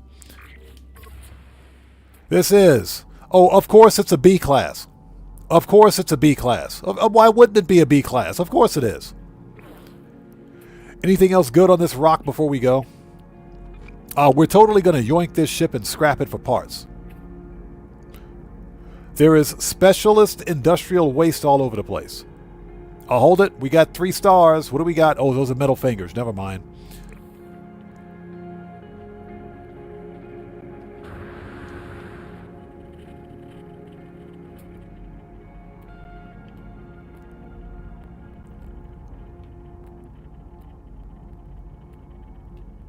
There we go. We got some data structures over here. Let's go get those.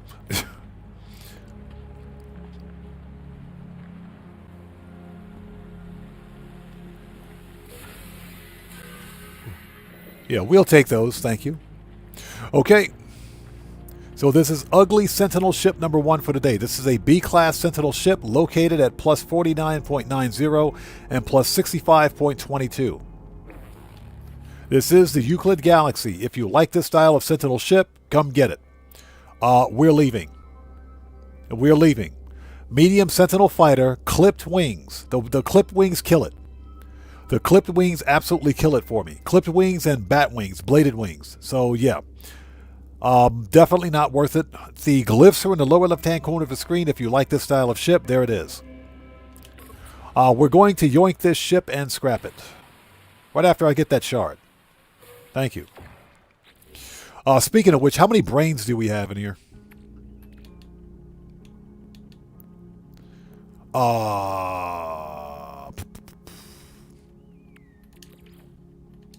Start processing those.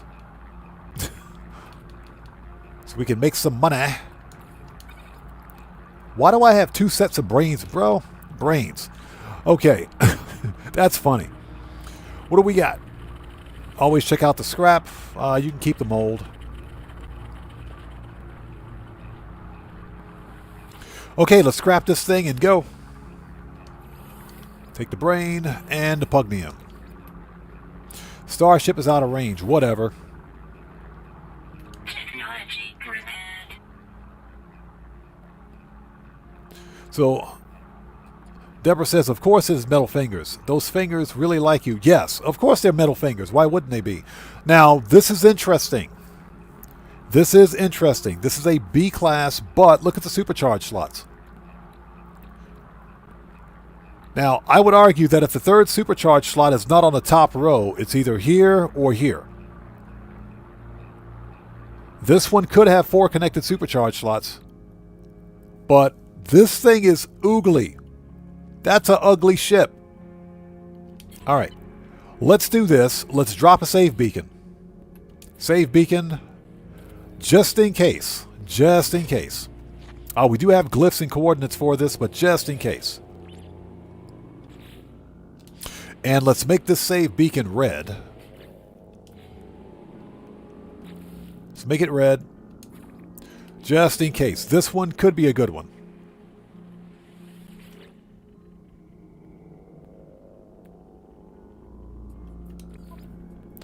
Alright, claim it. Okay, let's get this thing up to the station and see what we got.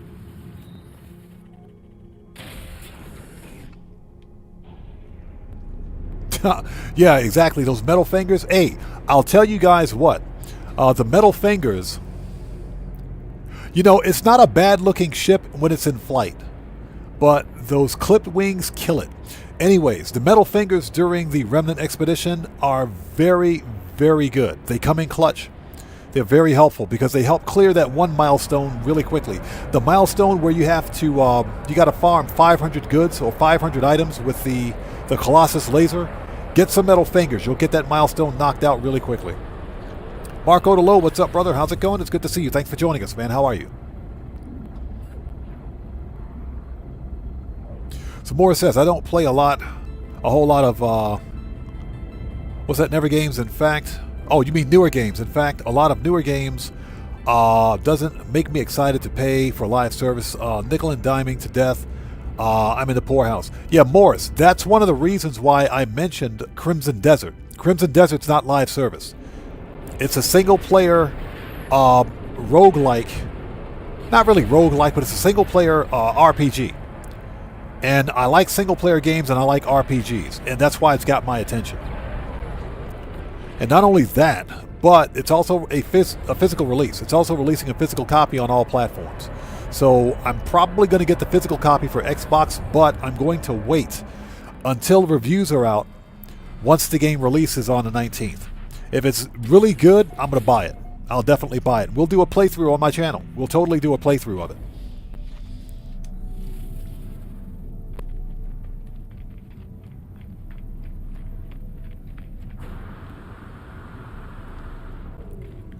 Okay, before we do anything, let's take a second. I do want to see the supercharged slots on this one. This could be a good ship. Okay, free. Confirm. Yeah, I want to take a look at the supercharged slots before we proceed. So let's see what we got. So Deborah says, I like single-player RPGs too. Yeah, Deborah, this one, Crimson Desert, caught my eye. It did. Because it looks really good. Seems like it plays really well. And who knows, if it's really that good, I might buy a second copy for the PC. I'm going to buy the Xbox version because I prefer to have the physical discs. And both Xbox and PlayStation are releasing physical discs for the game that apparently are playable from the disc. So that's what I want. Just for game preservation. I don't want to buy a digital copy of it. You know, if I want to play it digitally, all I have to do is install it. Upgrade. So I'm going to wait until the reviews are out. Because like I said, Mind's Eye burned me badly. I got burned big time. Hey, Red Man, what's up, brother? How's it going? It's good to see you. Thanks for joining us. How are you, man? Good to see you. Everybody, if I miss someone out there in chat, it's not being done on purpose. Just sound off again for me in chat without spamming, and we'll get caught up as quickly as humanly possible. Red Man, good to see you, brother. Thanks for joining us.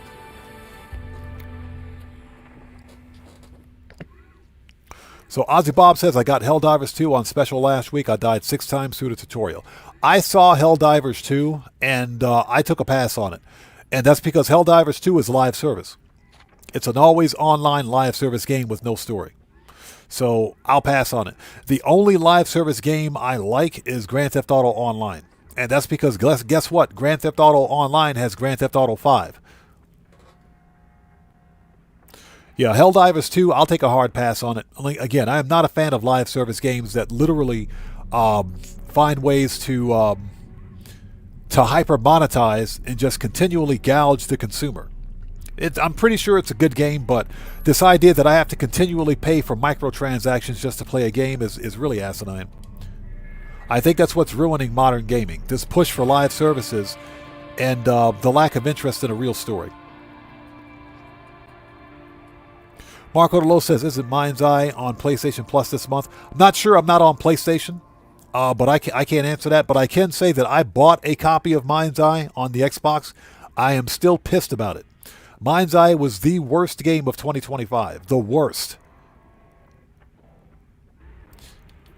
Okay, what do we got? We're S-Class.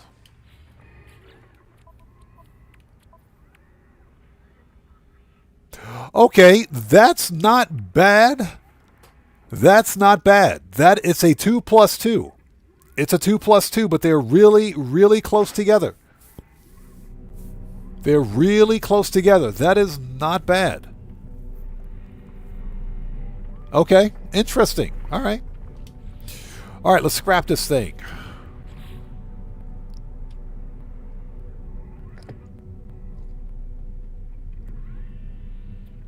Yeah, Doc Intel. Yeah, exactly. I mean, I recommend doing your research on it. Live service games aren't for everyone. They're not for me. And that's all I can say. I can only speak for myself. I'm not a fan of live service titles. I prefer games preservation and games ownership over having a game that's always tied to an online connection. So for me, give me a solid single-player game with a solid single-player campaign any day, and I'm a happy person. So Ozzy Bob says, but you got to fight for the super Earth, for democracy. Yeah, I tried that with what was it? Starship Trooper. I think we tried that with Starship Trooper. Didn't work very well. Okay, let's scrap this thing and get going.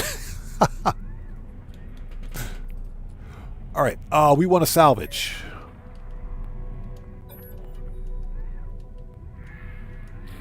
All right, done. Yeah, GTA 5, exactly. Physical copies only for me, man. Physical copies only. That is the ugliest Explorer I have ever seen in my entire life. Okay, you guys wanted an ugly ship. Here's your ugly ship. What the actual French toast is this?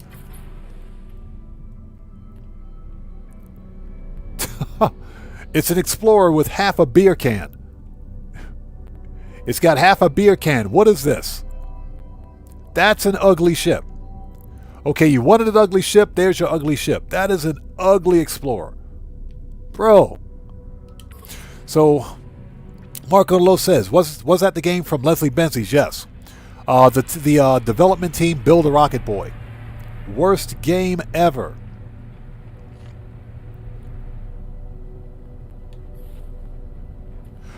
Brave Valdir says, Mind's Eye really saved Grove Street Games after their mess up on the definitive edition. I can agree with that. Here's the deal. Build a Rocket Boy, which is the development company, begun by Leslie Benzies. And we got to remember, Leslie Benzies was one of the original developers of Grand Theft Auto, period. One of the original developers. Mind's Eye was supposed to be the GTA 5 killer.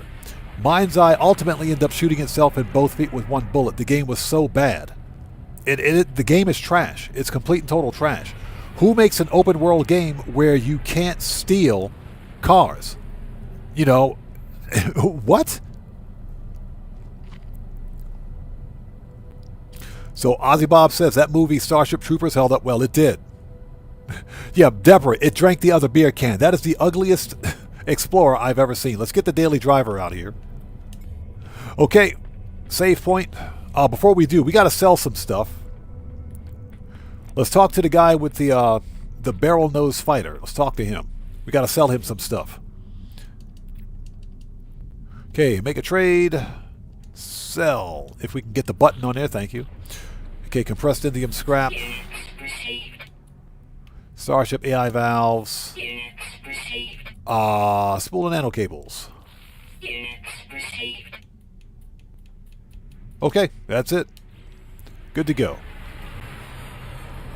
Let's make a new restore point. Mind's Eye was arguably the worst game of 2025. Now, that being said, Burnaby Alex, how's it going? It's good to see you. Thanks for joining us, man. How are you? Now, that being said, Build a Rocket Boy is supposed to be fixing the game, slowly but surely. They're supposed to be fixing the game, but I don't have any confidence that they're going to continue support for it. I think they've given up on Mind's Eye. I think Mind's Eye is a dead game. It's a single-player game. You can't really kill a single-player game, but I don't think they're going. I don't think that Build a Rocket Boy will support it any further with any further patches or bug fixes. I think it's dead in the water. The game is trash, and I'm still pissed about it. $60 later, man. I am pissed.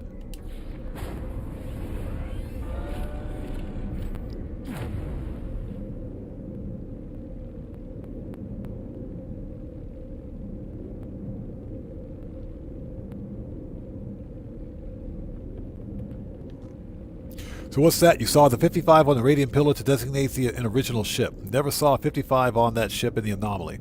Wonder if it's a graphical setting on my Steam Deck. Possibly. Possibly. Because you're playing a PC, technically you're playing a PC version, you can set graphic detail far more than you can on the console. I'm playing the Xbox version. So you could have a point. You might be right. It could be a graphic setting. Okay, here we go. Do we have hyperdrive fuel? We better. Hyperdrive is at 20%. Let's make one of those, just in case.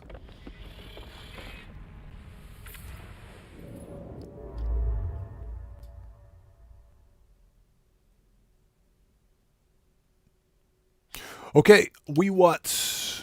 we're still headed toward the galactic core, but we're kind of taking a long way around. Because as you guys can see in the map, we're really close to the galactic core. We're really close.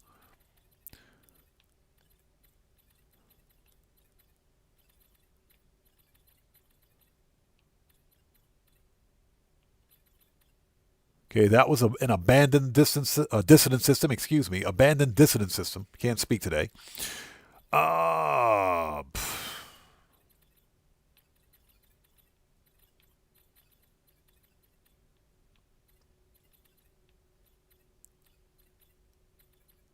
Hold it. 2-star Viking. That's purple. 2-star Viking. Okay, those are both purple systems? All right. I guess it doesn't matter. Let's go to one.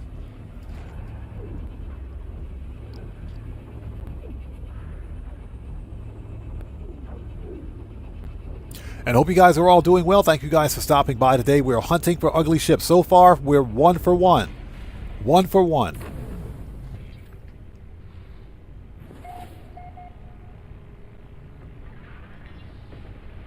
So Buckle Up Let's Go says, laughing my ass off when she was pulling... was that pulling the starship out and it hit an asteroid. That was the asteroid that took out... What is that? Buenos Aires. Oh, in the original Starship Trooper? Yeah, the whole thing, the original movie was kind of weird.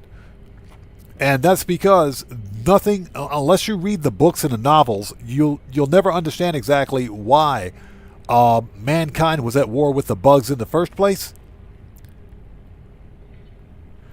Yeah, the OG Starship Trooper reference, right. The first movie was funny. The first movie was kind of funny. It was a pretty good movie. You gotta, it was ridiculous, but you have to take yourself out of the, you gotta suspend your disbelief, because nothing about that movie makes any sense. Nothing about the movie makes any sense. But if you can suspend your disbelief, it's a good watch. Okay, we are here. Yeah, you got to read the novels to find out why humanity was at war with the bugs. It's like, what did the bugs ever do to us, you know? Then you got to read the novels and you find out. So...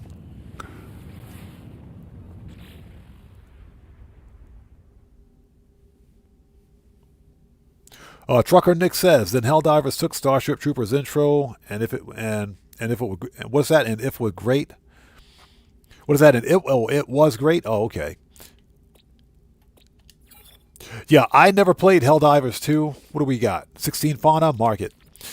Never played Helldivers 2. Never played the original Helldivers, and like I said, that's because they're both live service. I don't like live service games.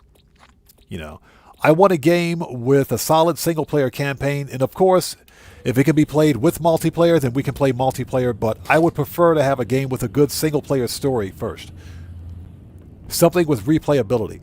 Live service games, that is, excuse me, have a shelf life. And at some point, once those servers go down, you'll never be able to play that game again unless the developer patches in some sort of an offline mode, which is very few and far from. And I'll give you guys another example. What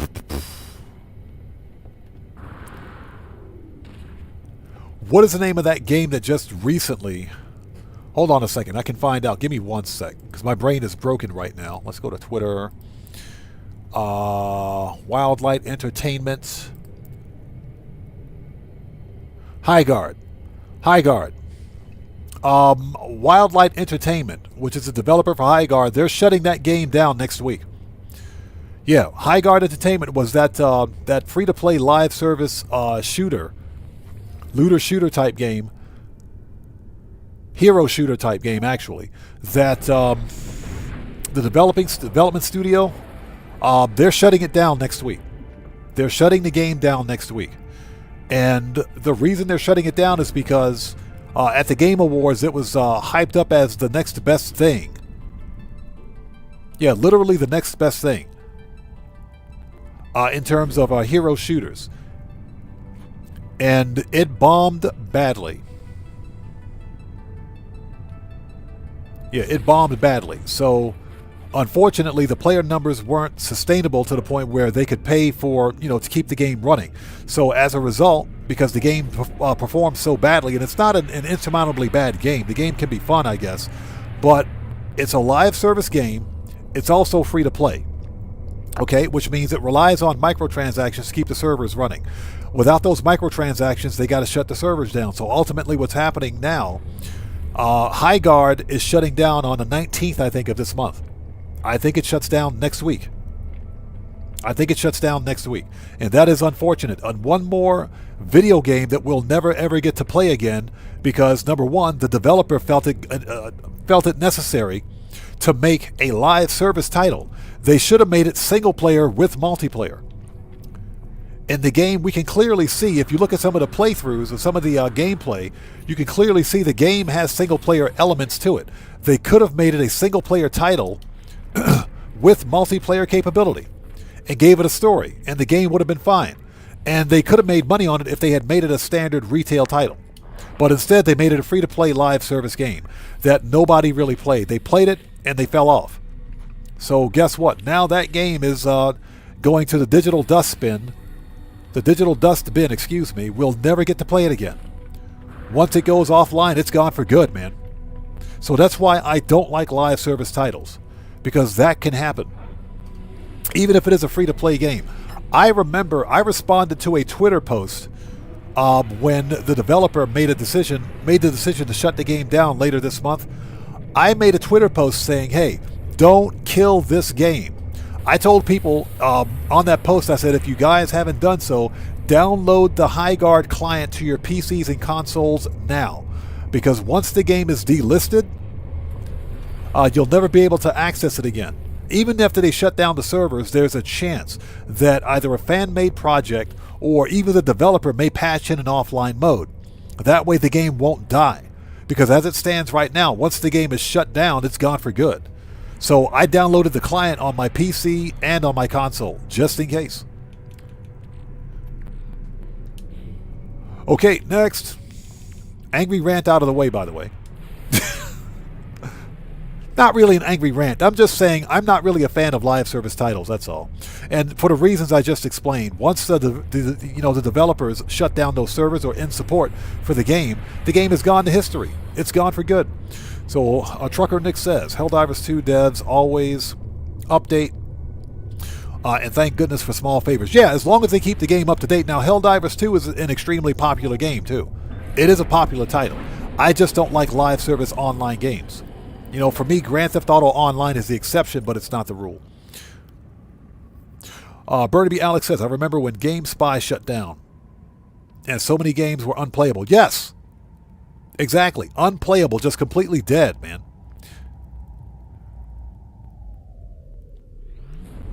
But that's that's ultimately the fate of video games that are live service titles first, and never single player titles. I blame many of the game publishers that push for live services, this idea of continuous monetization. I think, Sony PlayStation is also guilty of this. If they made a solid single player game like they did with Resident Evil Requiem for freak's sakes, that is a good game. It's a single player game, but it's a really good single player game. If they focused on single player titles instead of live service slop,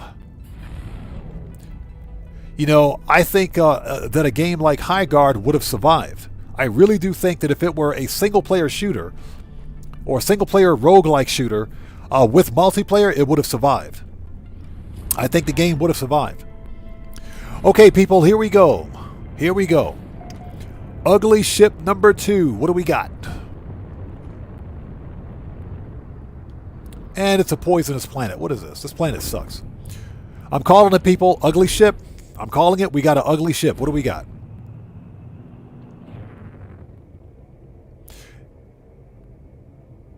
Ooh, hold on. Oh my. Oh, you got to see this one. You guys got to see this one. Hold on. I think we got a winner. Hold on. Hold on. What do we got? Okay, never mind. I got excited there for a second. Got a little too excited there for a second. A little too excited. A little too excited. This is ugly ship number 2 for today. Dang it. Dang it. I saw those pincers and said, wait a minute. Wait a minute. I think we got something. I saw those pincers and said, hold on. We got a good ship. Nope, we don't. We don't. All right, here we go, people. So, this is a light Sentinel fighter. Dorsal pincers, ventral skis. That's it. What you see is what you get. This is a single thruster ship. Single thruster. This is a light Sentinel fighter. Single thruster, dorsal pincers, and ventral skis, basically. What you see is what you get. Oh, Doc Intel, yeah, this ship is ugly, so we're 2 for 2 today. We're 2 for 2. Now, I know there's 1 or 2 of you weirdos out there that likes this style of Sentinel ship. If you like this ship, glyphs are in the lower left-hand corner of the screen. This ship is oogly. I like the colors. I saw the colors on this thing, the color design on this ship, and I saw the pincers. I said, uh-oh, I think we got a good ship. We might have a good one. Nope. This ship is a whole lot of nope. That's an ugly ship. What do we got? And it's a C class. That's fine. I don't even care. Don't even care. Let's grab the stuff. Grab the stuff. Well, you can keep your poop, buddy. You can keep your poop. So Stuart Laker says it's not the worst, but I would scrap. It is. It's ugly. I'm sorry. This thing is so ugly. It's oogly. Yeah, ugly Morris. Ugly ship on skis. All right, let's scrap this thing and get it out of here. Let's grab it and go. Yeah, we want the brain. This thing is worth more for its brain than it is for anything else. Technology repaired. Oops. Yeah, Deborah says oogly. Yeah, this ship is so ugly it's oogly. It's O-O-O-G-L-Y. Oogly. Or U-G-G-L-Y. Oh my God, look at this. That's such a disappointment, man. Such a disappointment. All it needed was some wings. If it had wings, it would be perfect. The colors are nice. Well, look, Doc Intel, exactly. The colors are nice. Very nice color scheme on this ship. I even like the fact that it's a light Sentinel fighter, but dang, dude, where's the wings? Yeah, buckle up, let's go. Exactly. It would be perfect if we were upside down. It would be perfect if it were upside down. Now, before we go, I saw some... That is true. Let's get some radiant shards before we go, because these things are worth some money. Give me that money. Always get your radiant shards. Radiant shards are money.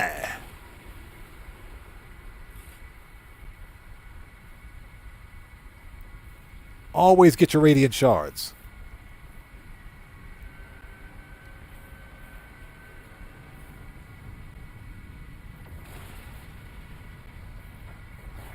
And this thing's taking forever. Hold on. There we go. That's better.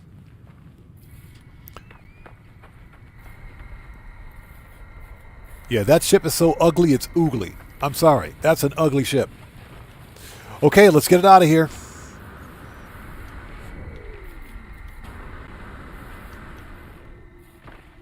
I had high hopes for that one. Yeah, exactly. It looked good from a distance. Look at the color. Seriously, though. Seriously.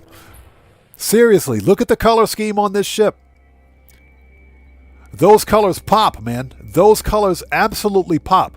I don't think I've ever seen a Sentinel ship with dorsal pincers with those colors. That black, the red with the yellow accents, that is a gorgeous color scheme. The problem is the whole freaking ship. The problem is the whole freaking ship. Dang it. We're so close, man. All right, let's get this thing up to the station and scrap it. Next system. Like I said, if you guys want this style of Sentinel ship, you know where the glyphs are. You can come get it. We're leaving. We're out of here. That is a shame. That is a shame, man. That is a... All it needed were some wings. Who do I complain to about that? That's some BS. That is some BS. Give me that money. How many brains do we have in here? Nice. So we'll do a stack of brains shortly.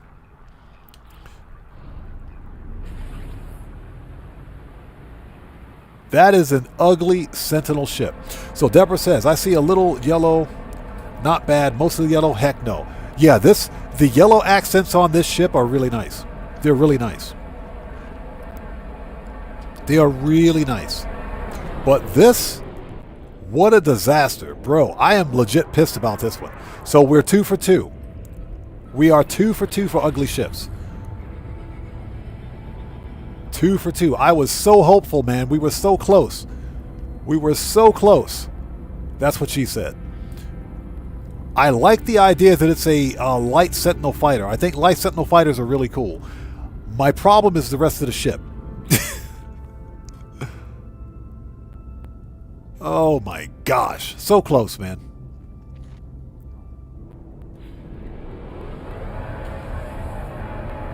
All right, where is Space Station?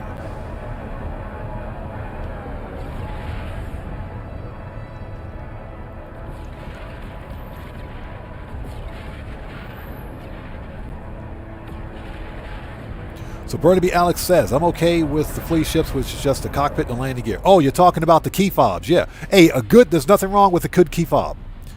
There's nothing wrong with a good key fob. Yeah, we hunt for the key fobs too. Key fobs are really nice. The key fobs are nice. Those are good ships too.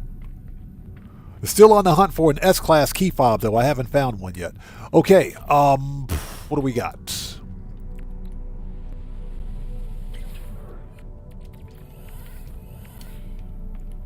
All right, let's scrap this thing and move to the next system. Yeah, Doc Intel says it's like missing the other half of the ship. I know, right?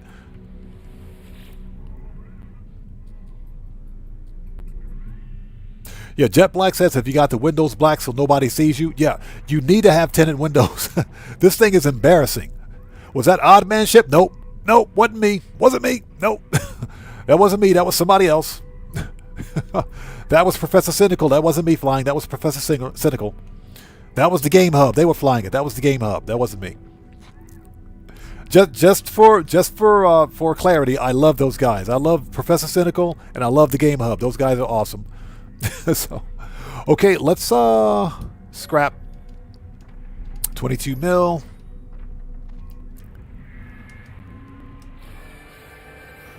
Okay. Let's see if we can sell some stuff. Ooh, a hot rod. And we got a baller hauler. Nice. Hold on. Hold on. Check out that hot rod. with what are those wings called? I forgot the name of those wings. So what we have here, that's not bad. It's not bad.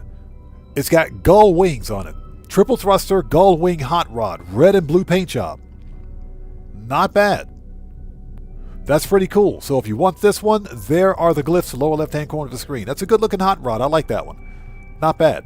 The wings are meh, but it's still not bad. Those are gull wings, I think. There's also a random baller hollow over here, short-tailed. What do we got? Okay, this is not bad. This is not bad for you guys that like the baller hollows. Check this one out.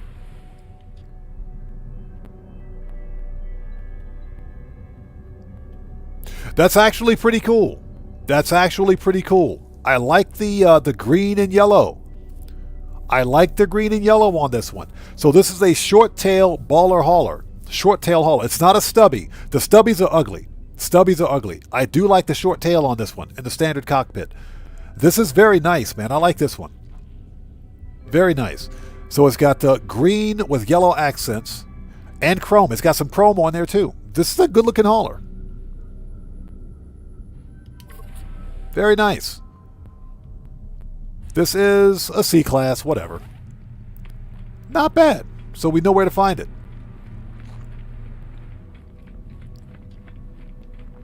All right, let's scrap this thing and get out of here. We did scrap it. Let's talk to this guy.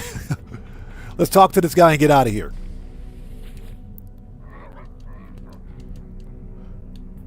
Okay, make an offer. I don't want your ship. I'm going to sell you some stuff. What the crap, dude?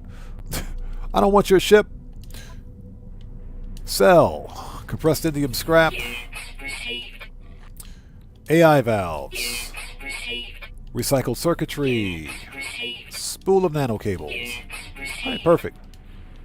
Okay, let's go sell these C-class upgrades because we don't need them. Get the daily driver. Always get your daily driver. Nice. What's that? Emerald ships for St. Patty's Day. Just like a week away, isn't it? St. Patrick's Day is next week, right? Okay, we got to talk to anyone. Let's talk to this guy over here, the Viking with the points.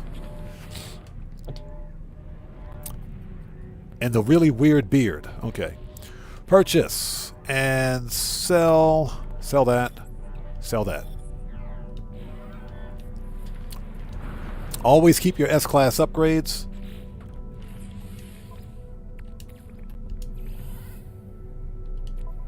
And while we're here, let's take another stack of this and refine them.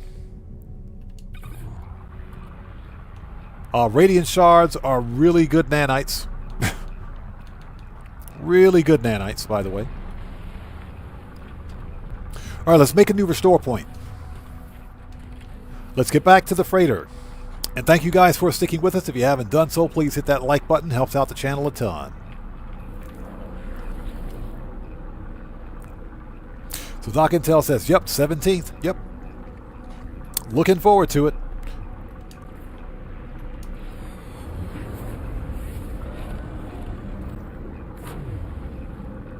So close, man. I swear. As soon as I saw the pincers on that ship, I said, I think we got a winner. Nope. That was a whole lot of nope. Okay, let's drop those S-Class upgrades. Excuse me. Let's drop off the S-Class upgrades. I can't speak today.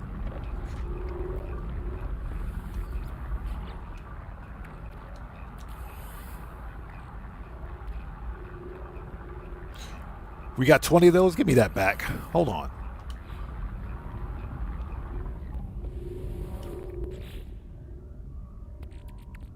That's what I thought.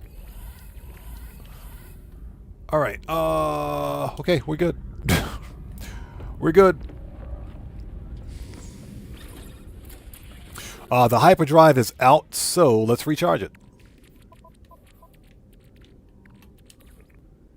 Technology recharge. All right, let's go.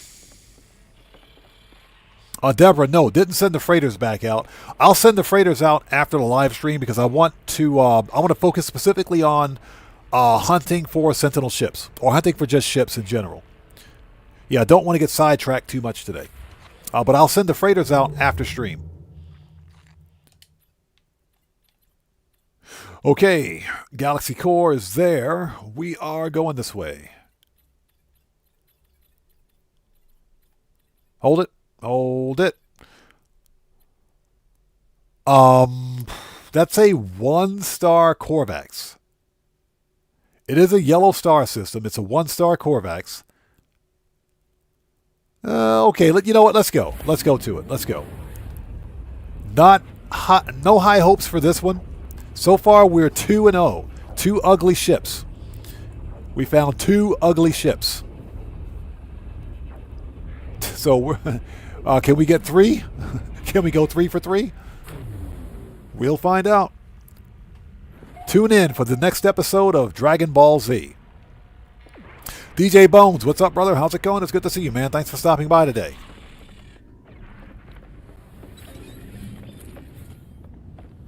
One of these days, I'll properly outfit my freighter. One of these days.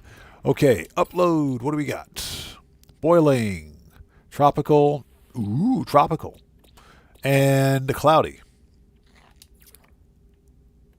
Market. This planet has mild, damp, rebellious, abundant. Okay, perfect. Let's go to the station. Let's go. Not expecting much from the space station. Not expecting much at all. If I can stop bumping into walls here.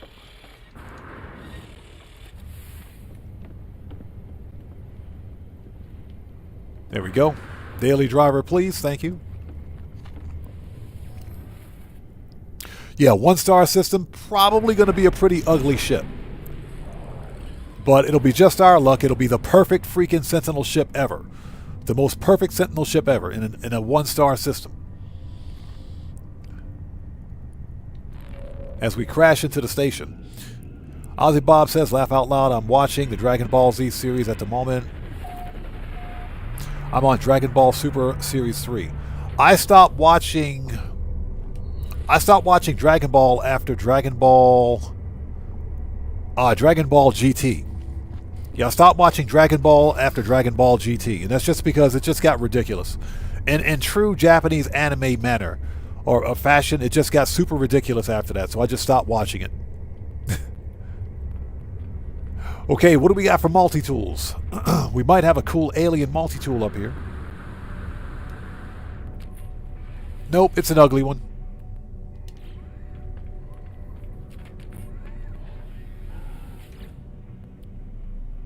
Okay, it's a B-class with a gravitino coil. Nice.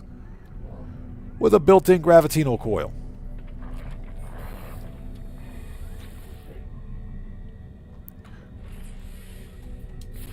Yes, please.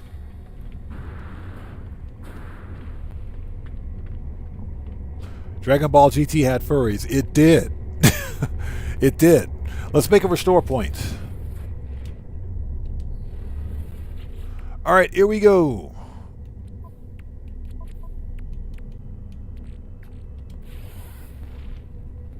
All right, let's go check out this 1-star system ugly ship. And thank you guys for sticking with us. Please do me a huge favor. Hit that like button for me. Helps out the channel a ton. Let's go.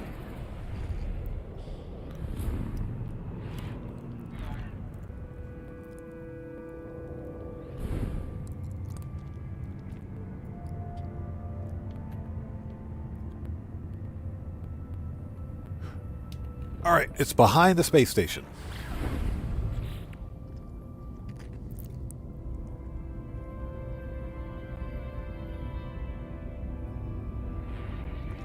GTA 5 says, looking for the new police cars being released. I'm going to buy them, whatever they cost. Well, I mean, if you got the money, that's what we money grind for, right? That's the whole purpose behind money grinding in Grand Theft Auto, to be able to buy the things that we want. Because I am short on garage space and because I don't use the police vehicles that much, I'm probably not going to buy any new police vehicles. Probably not. You know, I have 2 police vehicles in Grand Theft Auto Online, and that's all I need. I don't have any more of them. Because I don't do Vincent dispatch work that much. Now, if you collect, like, you know, emergency vehicles, then sure, there's nothing wrong with collecting them. But garage space is a premium in Grand Theft Auto Online, so I'm trying to be very particular about which vehicles I buy and which vehicles I win for free. I try not to get too many duplicates, in other words.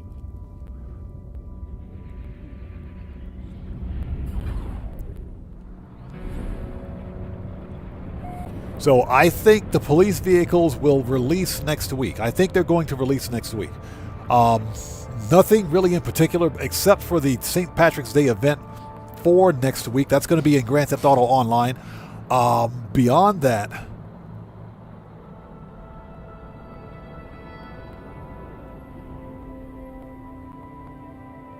okay, that's strange. A random outpost.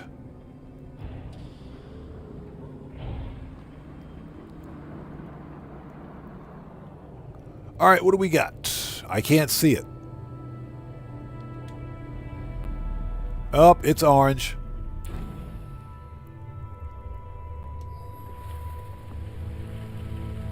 Okay, so what do we got? Looks like we got a hauler. It's a hauler. And it's orange. That's a whole lot of nope. That's a whole lot of nope. I don't mind that it's orange, but it's a hauler-style Sentinel ship. Clipped wings. Bat wings. In other words, it's got bladed wings on it. Wingtip thrusters. I think the wingtip thrusters do help. But it's got a set of clipped medium wings. Those are ugly. I hate those. Those medium wings kill it. Medium wings absolutely kill this ship. And it's got the hauler extension. So, yep. Okay, so we're 3 for 3. We're 3 for 3 for ugly ships. Hey, you guys wanted ugly ships, you got ugly ships. Oh, hold on. Because I know there's like one or two of you weirdos out there that like this kind of Sentinel ship. If you like this ship, and me personally, I don't mind the haulers. I think they're fine. But this thing is just ugly. Sorry, it's ugly. The glyphs are in the lower left-hand corner of the screen. Doc Intel says it's a no-go. No, yeah, this ship is ugly. So, yeah, glyphs are in the lower left-hand corner of the screen. This is the Euclid Galaxy. This is a C-class, right? C-class located at plus 39.86 and plus 23.12. So if you want it, you know where to find it. We got any radiant shards out here to make this trip worthwhile? There's some radiant shards over there. Here we go.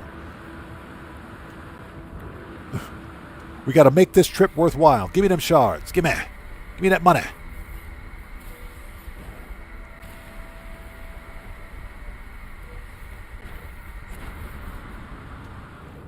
Give me that money. Always get your money.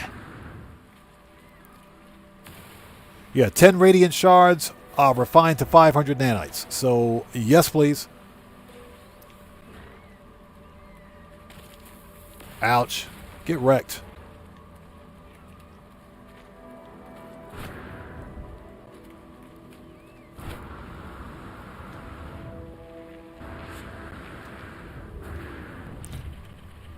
Always get your radiant shards. So what do we got? Pugnium? Ship. Okay, here we go. He said, I told you at the beginning. Yep. Okay. Hey, Mark Odolo, thanks so much for stopping by, brother. Good to see you as always. Take care. God bless to you, man. We will see you next time. So Deborah says, a dinner plate with orange. Yeah, exactly. It looks like a dinner plate. It does. And this planet sucks, too. Hold on. Technology recharge. This planet sucks. Okay, let's get this ship out of here. Let's claim it. Glass. Brain. Pugnium. Technology repaired. Nothing spectacular. If this ship had a set of solid heavy wings on it, and it were black, it would be perfect. It would be perfect. Okay, let's grab it. And let's go. Let's get this thing up to the station, claim it, and get out of here. Or, excuse me, scrap it and go.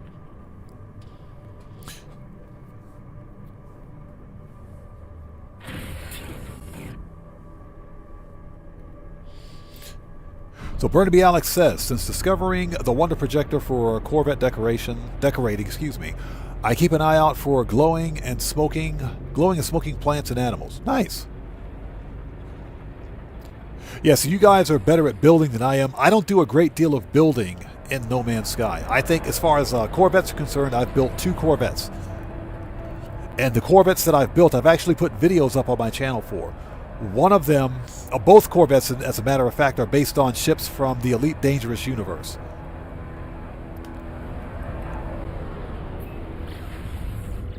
Yeah, one of them being the Asp Explorer and the other one being the Diamondback Explorer. I was thinking about revisiting the Diamondback Explorer because we've gotten better Corvette parts since I built those 2 ships, so I might have to revisit them. I don't do a great deal of building in No Man's Sky just because I don't have the aesthetic for building nice structures or even starships.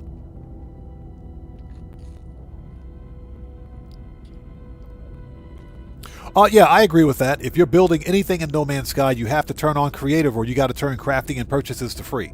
I do agree. Grinding for the materials to build something in No Man's Sky is not fun. So if you're building something, it's best to just go to creative or set crafting and purchases to free and have fun at it. I do agree with that.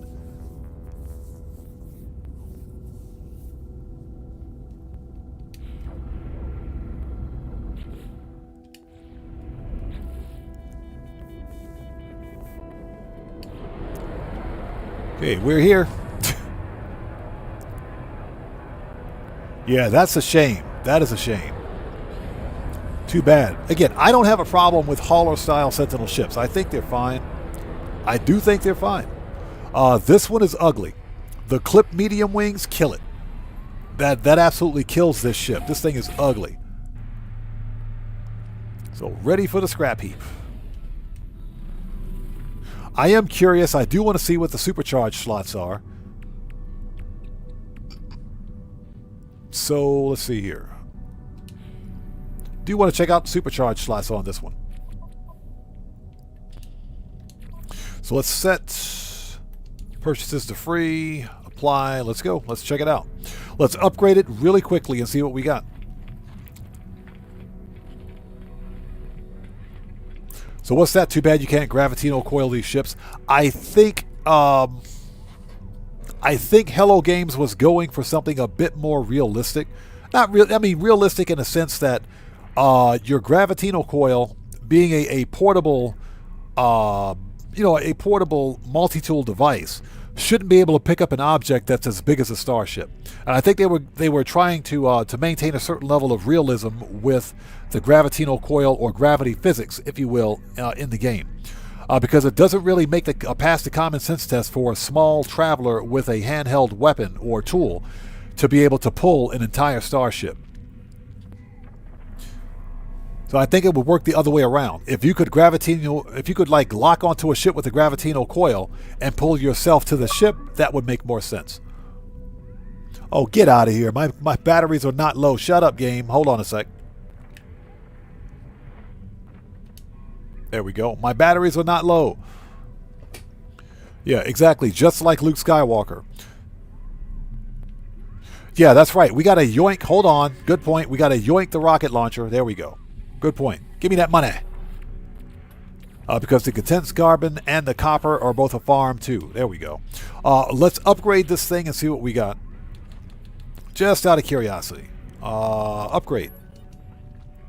So Deborah says, I don't like the haulers. I don't mind the haulers too much. I found a pretty cool hauler. I found a really good looking hauler. It's all black. All black. And it's completely symmetric with heavy wings. Yeah, that ship is in an episode of Flippin' Ships Top 5 Starships, so that's one of my favorite haulers, believe it or not. And in fact, I believe when I found that particular hauler, it was an A-class with 3+1. I think it was an A-class with a 3+1 supercharged slot configuration on it. I think. It's been a while.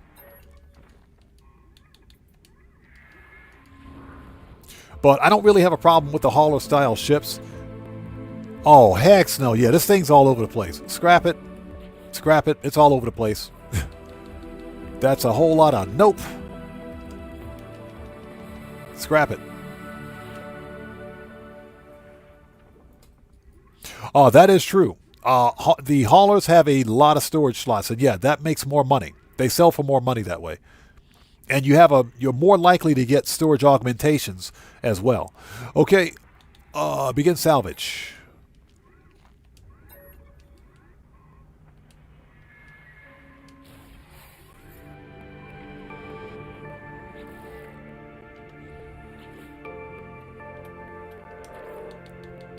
Okay. Cool.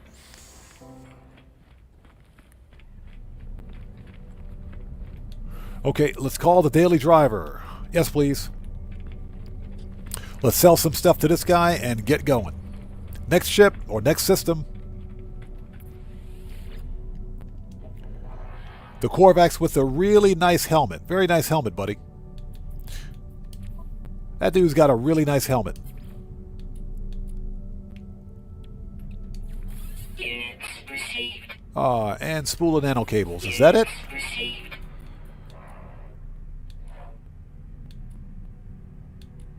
Yep, that's it. That's all we got. And we got 2 S-Class upgrades.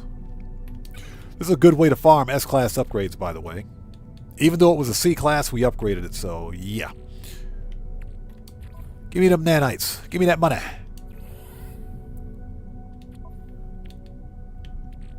And what else do we have? Oh, we got a stack of that. Let's take a stack of this. Let's refine those.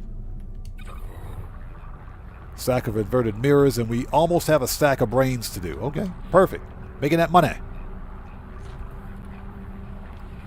Let's make a restore points.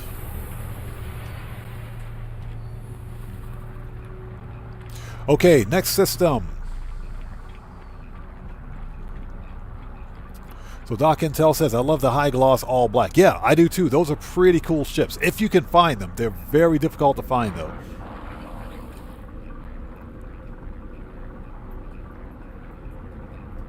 So Morris says, have you had any good ramen in Japan? Yes, sir. About 5 minutes from my house, there's an excellent Mom and Pop's ramen shop. Yeah, it's a Mom and Pop's ramen shop. They are delicious. I'm talking, they got some of the best ramen and fried rice I ever had. Or what's called chowhan. Chowhan is, that's the Chinese pronunciation for fried rice. But yeah. Okay, let's go back. But yes, sir, about 5 minutes from my house, there is an awesome ramen shop. Yeah, just in case anybody doesn't know, I actually do live in Japan. I'm broadcasting to you guys live from Japan right now, which is why I've got these really weird streaming hours. That's why it's 5:39 p.m. for me, and I'm pretty sure it's like late night, midnight for many of you if you're in the States. But yeah, I live in Japan, so yes, that's why we got these weird streaming hours. But yeah, I haven't been to that restaurant in a few years because I'm trying to watch what I eat to the extent possible. You know, just because of age and everything else, for health reasons, I try not to eat a lot of heavily salty or oily, greasy food, or excessively sweet food either. So I'm just trying to be really health conscious. But it is a very, very good ramen restaurant. I'm talking the thin noodles with the pork soup base. They got some of the best gyoza, man. The gyoza and the fried rice. Mwah, just perfect. Oh my God, now I'm hungry, man. Hey, Morris, thanks a lot, man. Now I'm hungry. Thanks. I appreciate that. Thank you. Now I'm freaking hungry. So Doc Intel says it's 4:40 a.m. here. Jeez, dude, that's late. Yeah, I'm a bit of a night owl myself, but I try not to stay awake too late past a reasonable hour. For me, I usually don't get to bed till about 3 a.m. You know, being a sleepless content creator and all. Next system, we're going to a 2-star Viking.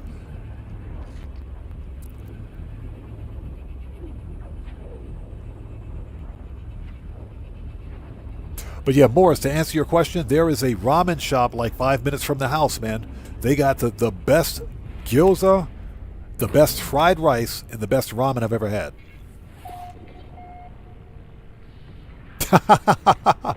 Neil Hurricane says, breaking news. Odd man cuts the stream short due to it goes to the ramen shop. Yeah, here's what we'll do. We'll put the stream on pause. We'll go on camera and do a live stream from the ramen shop. We'll live stream from the ramen shop. We'll do some IRL stuff from the ramen shop. All right, let's scan.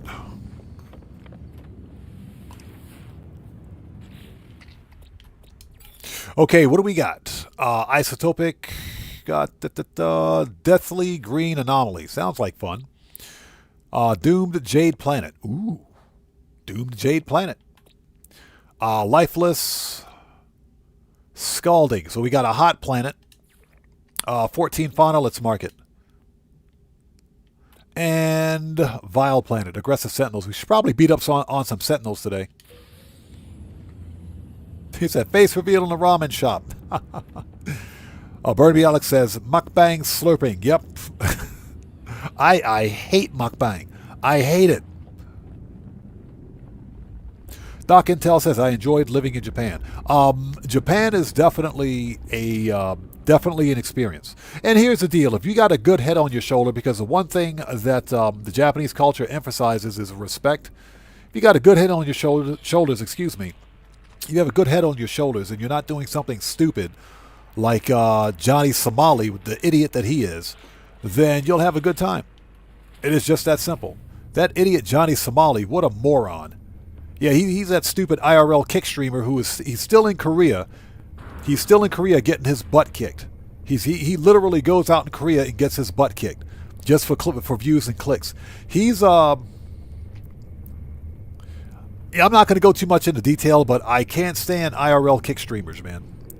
Not all of them are bad, but you've got one or two idiots out there that just ruin the visit to foreign countries for the rest of us because they make the rest of us look bad. Yeah, Johnny Somali, he's still on charges. He's still been brought up on charges in Korea for violating Korean law, for basically being a nuisance. One thing I found out about South Korea is that simply because of where they are, South Korea is one of the few countries on the planet that has a mandatory, basically they've got mandatory military service for all men. Mandatory, once you reach adulthood, military service for you is mandatory. So the whole country knows how to fight. I wouldn't be somebody as dumb as Johnny Somali going to Korea picking a fight. So, I'm going to say this. I've been to South Korea 3 times. I'm never going back. It wasn't for me. It wasn't a very pleasant place to visit. So I'm never going back. So Dan Moore says, do you have family in Japan too? Yeah, my family is here.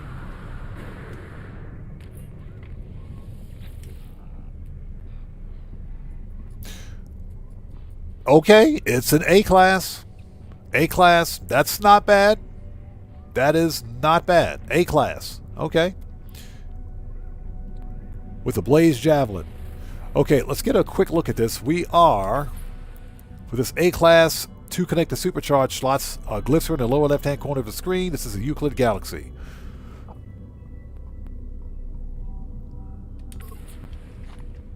A class. S class would be nice. And we got another A class with a pulse spitter. Even better. Even better. Nice.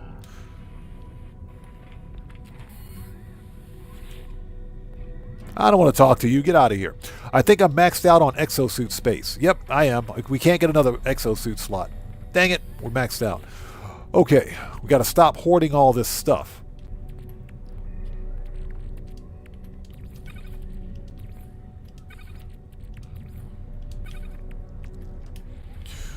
Okay, hold it before we go anywhere else. Give me that money.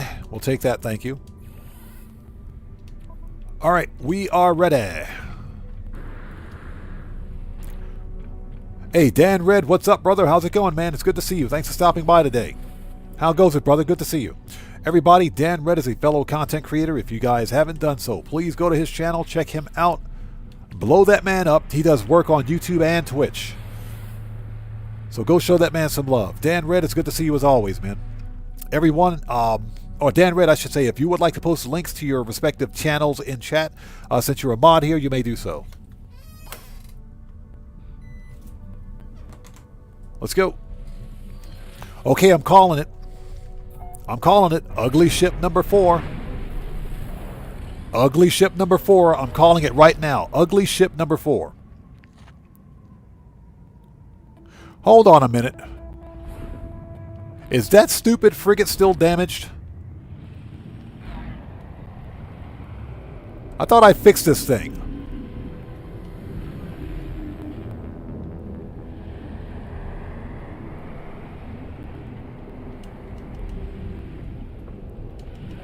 There we go.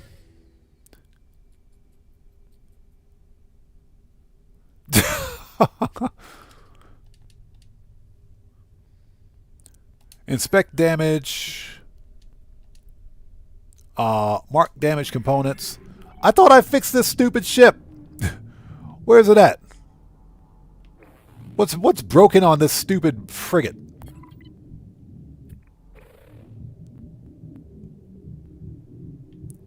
That's what I thought. I did fix it. Whatever. Whatever, game. Whatever. It's not broken anymore. Salute. That's what I thought. I thought I fixed it.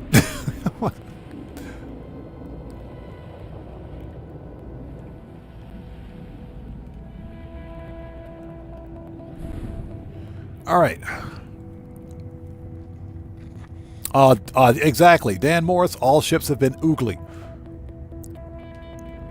Everyone. We are 3 for 3 so far. And I'm calling it, this ship's going to be ugly too.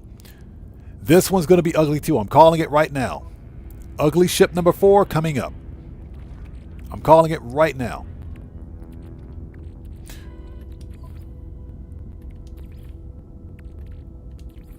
Technology recharge.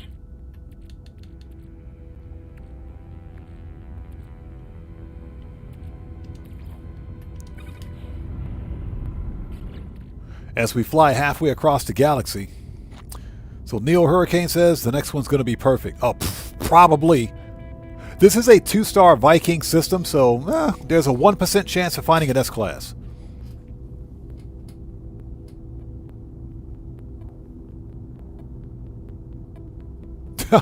So Ball says, no, this one's going to be good. I'm here now. I guarantee you this ship's going to be butt ugly. We are 3 for 3 so far today. 3 for 3.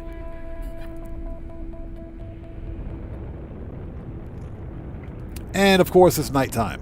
Of course it's nighttime.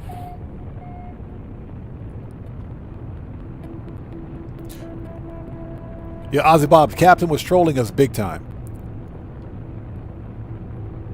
Yeah, the captain just wanted to see me. He was lonely. Captain was lonely. He just wanted to see me, that's all. Okay, what do we got?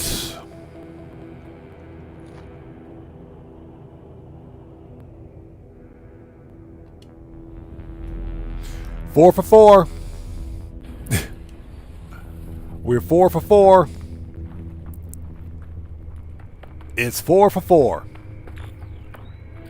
I knew it. And it's a C-class. We are 4 for 4. 4 ugly ships. 4 out of 4 ugly ships. I told you. Okay, so this is a light Sentinel fighter. Bat wings. With skirt wings on it. Is this a light or a medium? Hold on. Yeah, this is a light Sentinel fighter, single thruster. Single thruster. Dorsal and ventral stabilizers. Okay, it's not too bad. But the skirt wings, I think, ruin it. The vented skirt wings ruin it. So yeah, this is definitely a pass. So we're 4 for 4 today. Okay, now I know there's like 1 or 2 of you unique individuals out there that like this style of ship. Oh, and it's orange. And it's orange. Yeah, I was right.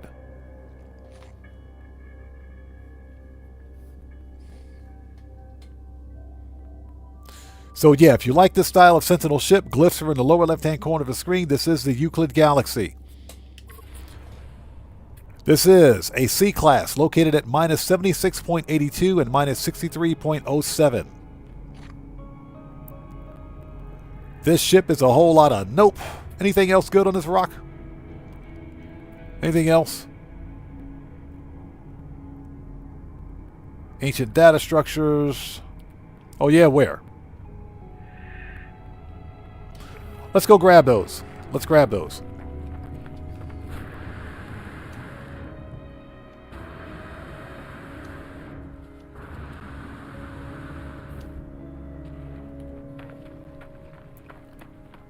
And watch out for all the living plants. Never pass up an ancient data structure.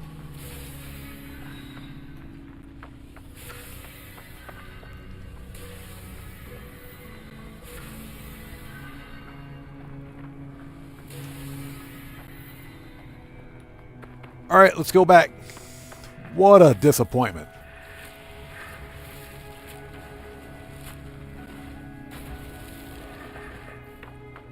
Okay, so we are officially 4 for 4 today. Excuse me, coming through, get out of the way. We are 4 for 4. I am liking the new outfit. Definitely liking the new outfit, so yeah. I think we should have gotten a new backpack with it too, by the way.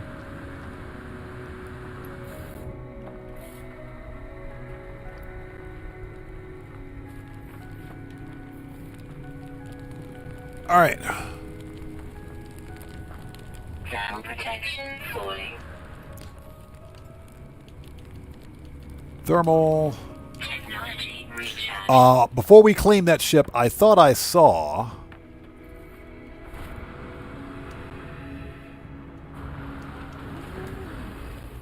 This is... Inverted mirror. Whatever.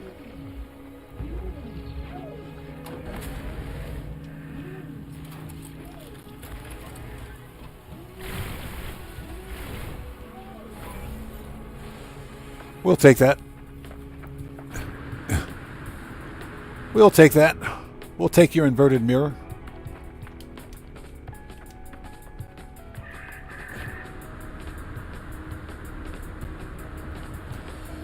Before we go, always grab some mirrors because remember, these are all... Oh, get out of here.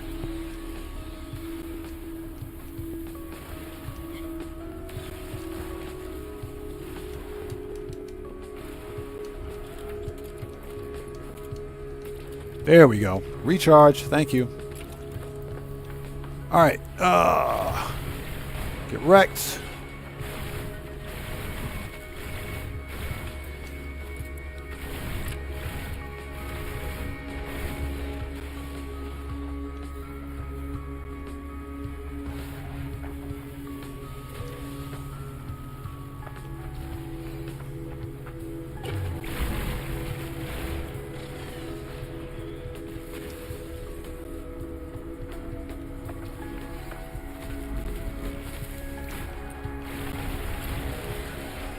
Okay, and that multi-tool melts sentinels like nobody's business. All right.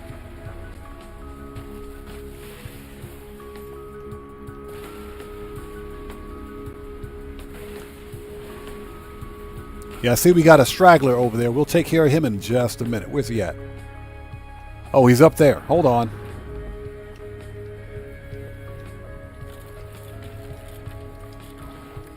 There we go.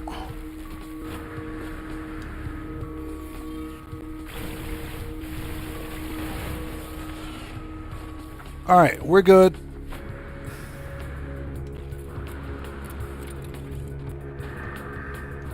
That's how we deal with that.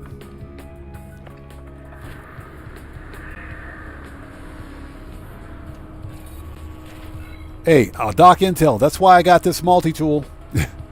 That's why I got this multi-tool. These Sentinels don't stand a chance.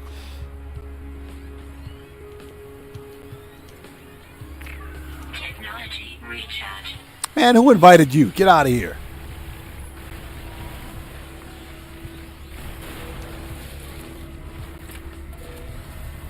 Like I said, this multi-tool melts sentinels. Excuse me.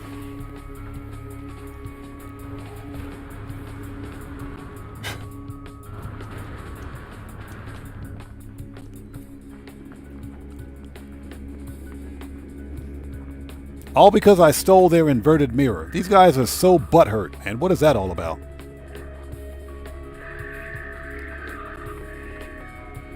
So let's hang out over here next to all of these radiant shards.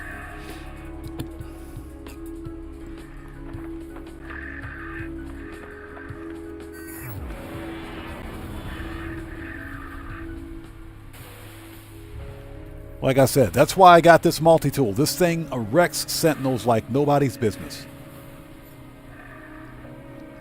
Always grab your shards, because these things are worth money. Okay. Alright, let's get back to the ship, claim this thing, and get out of here. Hey, Guitar Guy 80, what's up, brother? How's it going? It's good to see you. Thanks for joining us, man. And who is this? Cam Zone, what's up, man? Long time no see. How's it going? Good to see you. Thanks for joining us. Everyone, Guitar Guy 80 is a fellow content creator. He's part of the Odd Fam. If you guys haven't done so, please go to his channel. Check him out. Show him some love. You know what we do. Always support the Odd Fam, people. You know how we do it. Okay. Let's claim this ship and get out of here. Such a disappointment. It's not bad. Again, it's not bad, but it's a light Sentinel fighter. I think if it had different stabilizers on it, it would be better. The vented skirt wings don't work. That just doesn't work for me. So yeah, this one is ugly ship number 4 for today. We're 4 for 4. 4 for 4 ugly ships. 4 for 4. It's been just that bad. That's how bad it's been. Technology repaired. And it's getting progressively worse. Let's claim this thing and scrap it. Let's claim it and scrap it.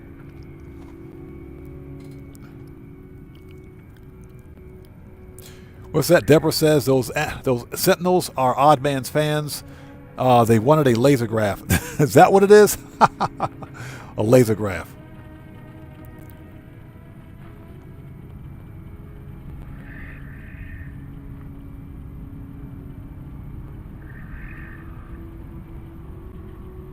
Okay. Let's go.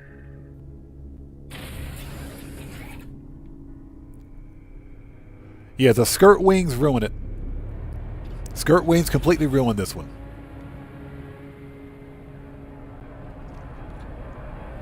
Hey, some dude, welcome to the channel. Thanks for joining us. Yep, PC specs are in the specs, or in the command.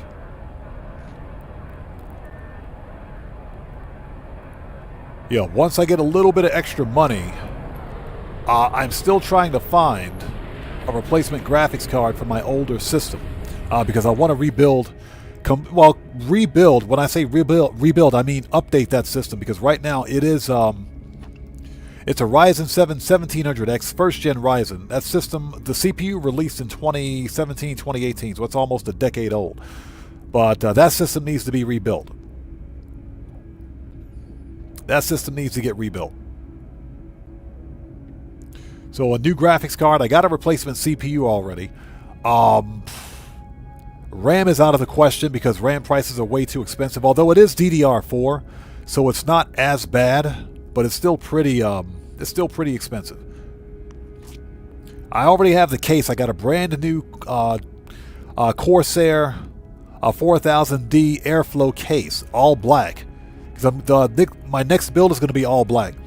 The system that I'm using right now, I can't speak today, my nose is clogged. The system that I'm using right now is an all-white build. It's an all-white system. I want to do an all-black system next. But of course, when I was just about to begin buying parts, stupid AI component demands.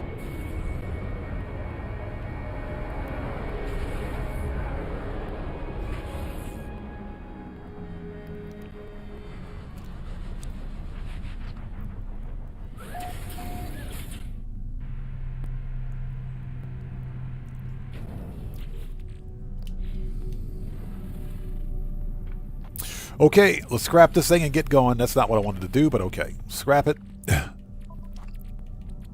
Okay, yoink.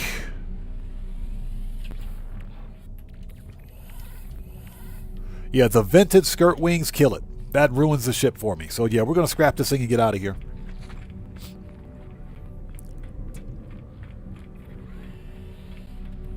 So Morris says, I have a cheap office PC. I want to make it into a cheap budget gaming PC. Problem is, cheap parts are even more expensive. They are. They are. And that's one of the reasons why I haven't upgraded my older AM4 system. Because all of my PCs are still on AM4.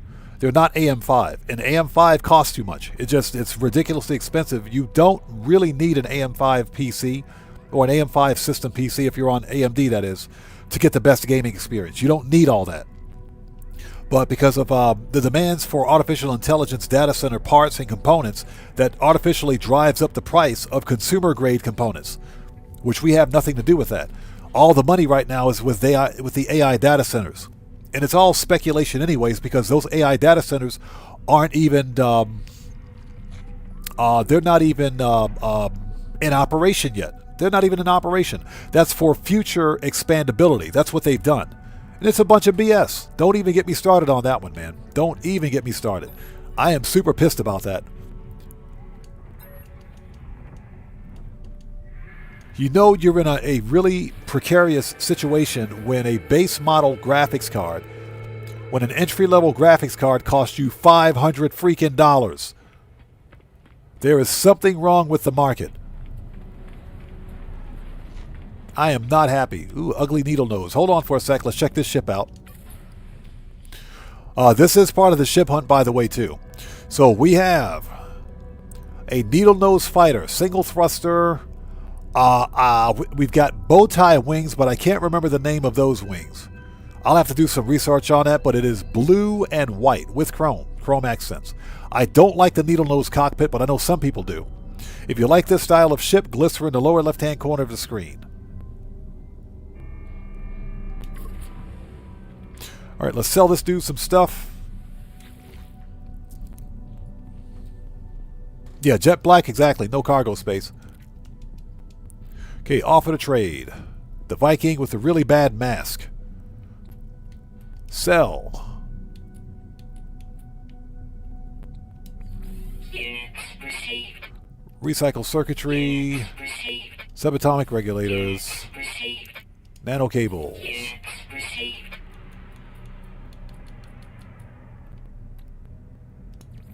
Units received. Okay, let's get rid of these C-class upgrades and we will get out of here. Next system.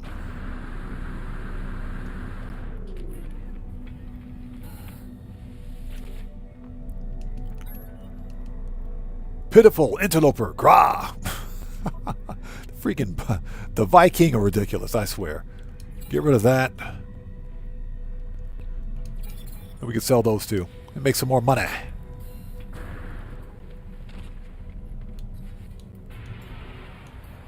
Daily driver, thank you. Let's make a restore point. Next system.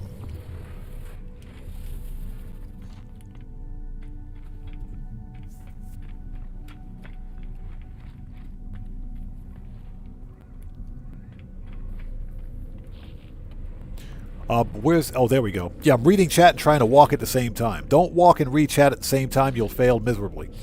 Okay, here we go.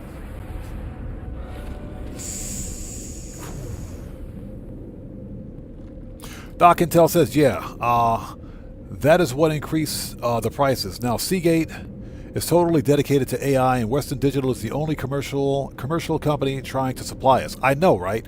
But because Western Digital is the only commercial grade manufacturer, for storage, for hard disk space and SSDs, M.2 storage, etc., their prices are going to artificially inflate as well. Because guess what? Businesses do what businesses do. Scarcity increases cost. That's just business 101. So it's just the simple factor of supply and demand, and it is not cool. There is a PC shop not too far from my house, and I frequently stop there to look for used components, for used PC components, specifically used graphics cards, and that's pretty much it, used graphics cards. Everything else I wouldn't buy used. The GPU, I think, is usually safe to buy used. They do offer warranties on used components, within reason, of course. But you're still kind of rolling the dice because you don't really know what you're getting. If at all possible, I try to buy all PC components brand new. I try to get them as new as possible. That way you know that they work. Okay, 2-star Viking. 2-star Gek. This is a blue star. No, it's a yellow system. Okay, let's go. Doc Intel says Crucial is out of business. Crucial, they still make memory, but they don't make memory. They don't make storage for commercial grade anymore. Crucial no longer supports the consumer grade market. They only make memory and storage for enterprise systems, for data centers. That's it. Data centers, servers, etc. That's it. They don't support the consumer grade product anymore. They don't support us anymore, basically. So yeah, I mean technically, yeah, that is correct. They're still in business, but they're not in business for us. Doc Intel says, well, DDR4 is fairly easy to get. DDR5 is out of control. Yes, it is. That's why I'm still on AM4. Because I can still get DDR4 RAM relatively reasonably. It's still expensive, but it's cheaper than DDR5. Yeah, it's funny because when Ryzen, when the new Intel chip released back in 2021, 2022, when Ryzen 7000 released, and when the 600 chipset released for the new for Zen 4, if you will, Zen 4, I knew there were going to be early adopter problems, and there were, because the systems were unstable. It was a brand new platform that wasn't fully tested.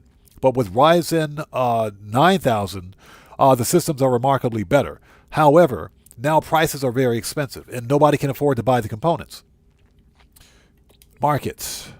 This is, what do we got here? A rainy planet? That's disgusting. So that's why I decided to stay on AM4. I can still game just as well on AM4 platforms than I can on an AM5 platform. None of that stuff changes, and here's the deal. My computers don't become obsolete because the next game comes out. These game developers need to optimize their games for other systems, for all varieties of systems, but they don't. They use frame generation and DLSS and FSR as a crutch for their inability to optimize their games. Okay, let's go. We did upload, didn't we? Yes, we did. Okay, let's hit the space station. You guys know how we do it. Rinse and repeat.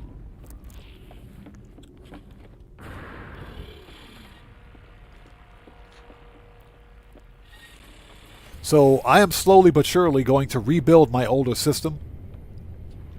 And I'm staying on AM4. I'll be on AM4 for a very long time.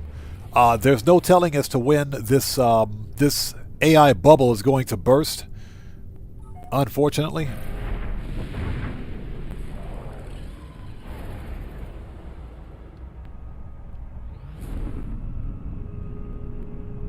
So Doc Intel says, yup, I'm sitting in that boat right now. Oh yeah, I'm staying AM4, man. I'm going to do it because my system does exactly what I need it to do. I can game on it just fine. It's a 12-core, 24-thread Ryzen 9 5900X CPU. That CPU is an absolute freaking beast of a workhorse. It's a work, and that's exactly what I needed it for. Gaming and for productivity, for rendering and cutting YouTube videos. It's a beast of a system. It is. It does exactly what I needed to do. That's it. Okay, let's check out the multi-tools. Oh, we got a green one. Hold on. That's some nice colors. I like the colors. I like the colors. Very nice. It does have an optical drill. Okay, that's not bad.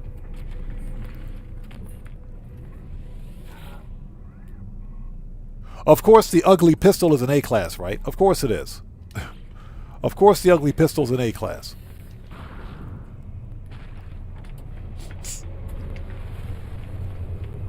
Okay, restore point. Okay, I'm calling it right now. Ship number 5 is going to be an ugly ship. I'm calling it right now. Ugly ship.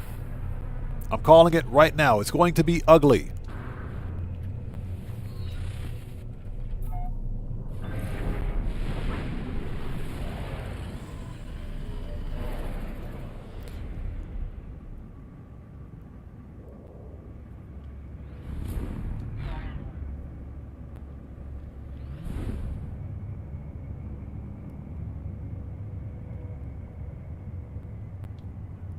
All right, here we go. And of course, the Sentinel ship is on the dark side of the planet. Okay, I'm calling it ugly ship time. So Moore says, if the prices of PCs and consoles are going to continue to be expensive, I might never play GTA 6 at this rate. And paying for subscriptions I don't use to play GTA Online. Yeah, exactly. But I can tell you GTA Online or GTA 6 Online is not going to be subscription-based. GTA Plus is not going anywhere. But Rockstar's not going to make GTA 6 Online subscription-based. That's just not going to happen. That's not going to happen.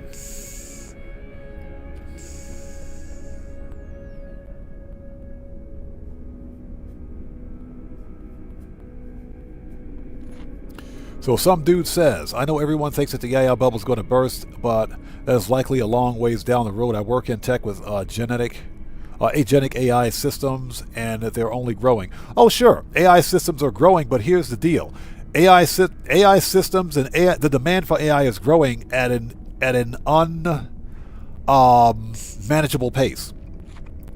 It's outpacing the actual demand is outpacing the supply for components and everything else. Okay, and at some point, because the consumers are paying the price for it right now, and at some point, this overall demand for AI, these companies that are investing billions upon billions of dollars into AI, and I'm not a professional in any of this by any stretch of the term,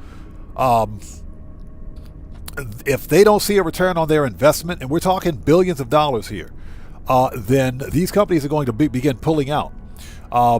OpenAI, they already can barely meet their debts as it is. That company's in debt. They're in debt, and they're burning through cash like nobody's business. But they're out there soliciting other major companies to invest in OpenAI. NVIDIA recently announced that they're not going to be investing the amount of money that they said they would be in OpenAI. And NVIDIA is one of the biggest tech companies on the freaking planet. So what's happening is that AI, the demand for AI is outpacing the actual productivity and what we're seeing. And we're not seeing a return. People aren't seeing a return on the investment. So I think that's where the whole AI bubble concept comes in. Just like the dot-com bubble that burst back in the early 2000s. It's the same principle. You know, all these AI data centers will stand up, but then there'll be no use for them.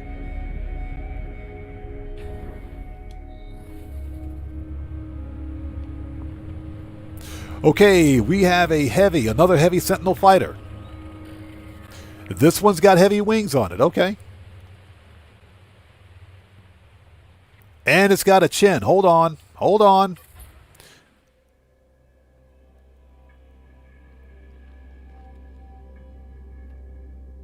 And it's got a chin. Okay, this one is not bad. That is not bad. Okay. So we have, hold on a second.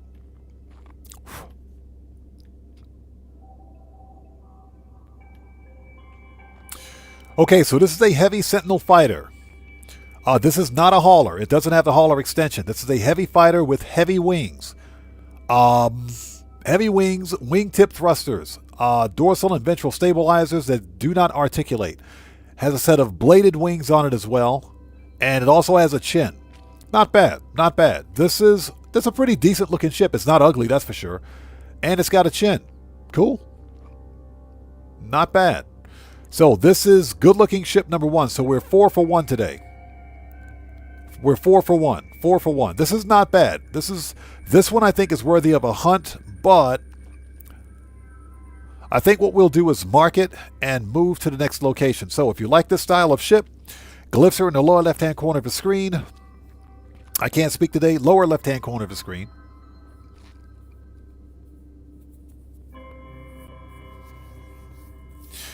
This is the Euclid Galaxy. This is not a bad ship. Not bad. The orange and red combo looks pretty cool. It's a B class. It is a B class. Okay. Nice. This is a 2-star system, so I wasn't expecting anything big. I will drop a save beacon here just in case. You can keep your rusty metal, pal.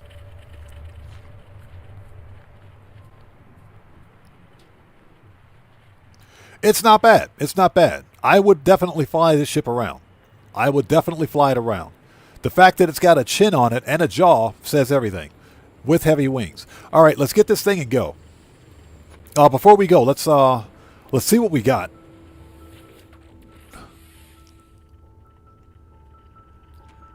So yeah, the whole not .com, but the whole AI bubble thing, like I mentioned, the demand for AI is outpacing any potential return on investment, and a lot of investors are getting nervous. So we've got 2 connected supercharge slots here. Okay, we got 2 supercharge slots. That's not bad. That's not bad. It could be better. Oh, hold on. And unfortunately, because of the demand, Incoming storm. all IT component manufacturers, have shifted production from consumer-grade components to enterprise-grade hardware. And as a result, and because they put in orders for future hardware, SK Hynix, Samsung, TSMC, not Crucial, there's a third chip manufacturer for memory specifically. All these big companies, they're companies. You know, they're in it to make money. So, of course, they're going to accept orders from these major manufacturers for storage for enterprise solutions, because that's where the real money is. They can make more money for selling to enterprises or enterprise data centers than they can for selling to consumers. And as a result, we're having to pay higher prices. Okay, claim it. Okay, this is a B class located at plus 45.25 and minus 2.81. Save beacon.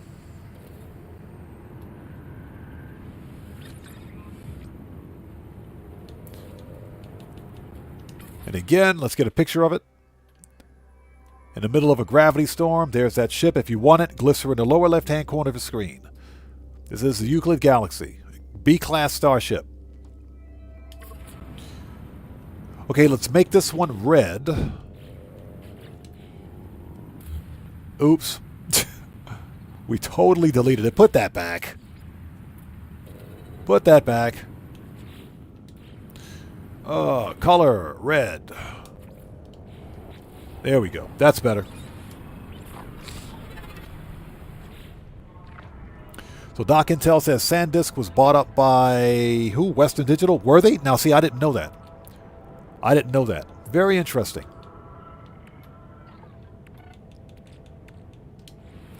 Okay. So we got a save beacon here in case you want this ship. Let's go.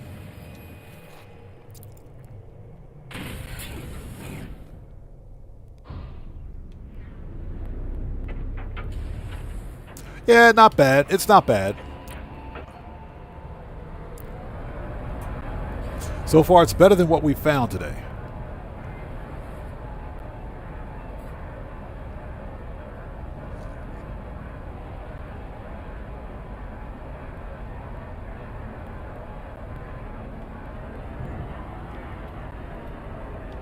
All right, let's get to the space station, because why not? And thank you guys for sticking with us. If you haven't done so, please hit that like button. Helps out the channel a ton. So some dude says, I agree, in the private sector, not in business, agentic AI systems are purchasing big money acquisitions. FYI, the AI we see is not the AI that big business gets. Massive difference. Oh, you are absolutely correct. You're absolutely correct. Everything that we Google on our smartphone or we ask about on our PC, completely different AI solutions. No, enterprise solutions are totally different. Totally different than commercial stuff that we deal with. No, so you're absolutely correct. No, you are correct on that. Are we here? Yes, we are.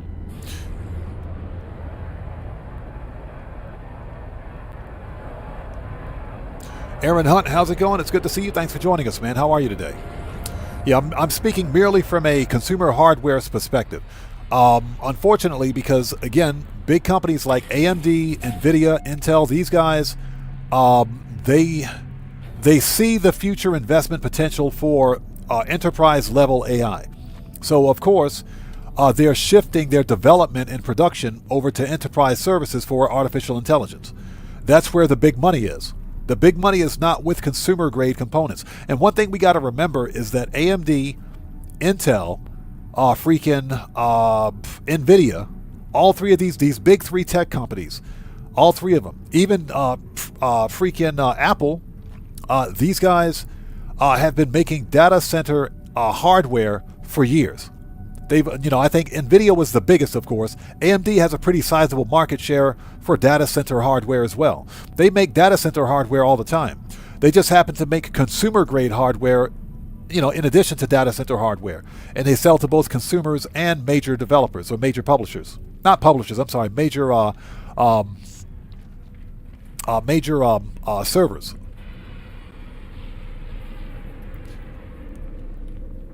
I am curious. Let's take a look at the supercharged slots on this one before we continue. So it's, AMD, Intel, NVIDIA, these big companies developing and selling components to server farms, etc. That's nothing new. That's nothing new. They've been doing that for years. But like I mentioned, they produce consumer-grade PC components as well. They're shifting more of their focus to AI data center components, or demand, if you will, because there's huge money to be made in it. These are big companies and they invest. They're trying to please their shareholders and stockholders. The more money they get from public investment, the bigger they are. The more money they make, so. All right, what do we got? Upgrade. And it's a shame because, like I said, we, the consumers, are the one paying the high price for it. Something to consider is that, and we talked about this during the GTA live stream, the previous GTA live stream, and that is that this current console generation, and I'm talking about Xbox and PlayStation, Nintendo Switch 2 doesn't count because that's a brand new system, but this is the first console generation where we've seen prices increase. Where we've seen a steady increase in console prices. The consoles that are out now are almost 6 years old, 5 to 6 years old. The first time in the history of gaming consoles that's ever happened. Usually, over time, PC hardware, gaming console hardware, just electronics in general get older, or as they get older, as they age, they become cheaper, supposedly. Over time, they're supposed to become less expensive. That's not what happened this time. And that's because of this push, if you will, for artificial intelligence infrastructure. And that's unfortunate. So now the next generation Xbox, which is allegedly going to be some PC console hybrid, is going to push about $1,200. The new Steam machine that was supposed to release this year is not releasing until 2027. I guarantee you that's $800 to $1,000. The new the freaking Sony PlayStation 6, whatever it's going to be, $800. If we even see them. Okay, what do we got? We did upgrade it, right? It's an S-Class? Let me get off my rant. We're sitting here ranting for no reason. Hold on. Upgrade. But yeah, that's, as a gamer and as someone that creates gaming-centric content, it is a bit disconcerting for me. So that's why I continue to game on old hardware, and I always keep my old hardware. I always keep all old gaming hardware, to include older gaming PCs.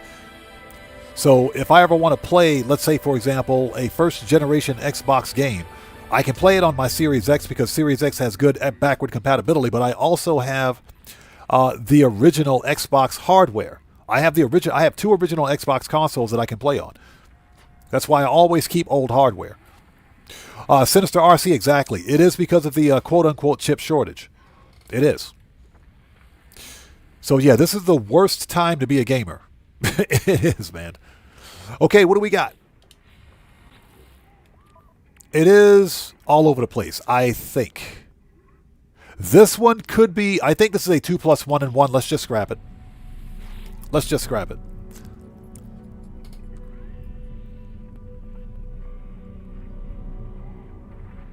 So some dude says, agree, that's why NVIDIA GeForce 5090s are going to be $5,000 by the end of 2026. Hey, some dude, they're already $5,000. They're already $5,000, yes. They're already pushing 5Gs.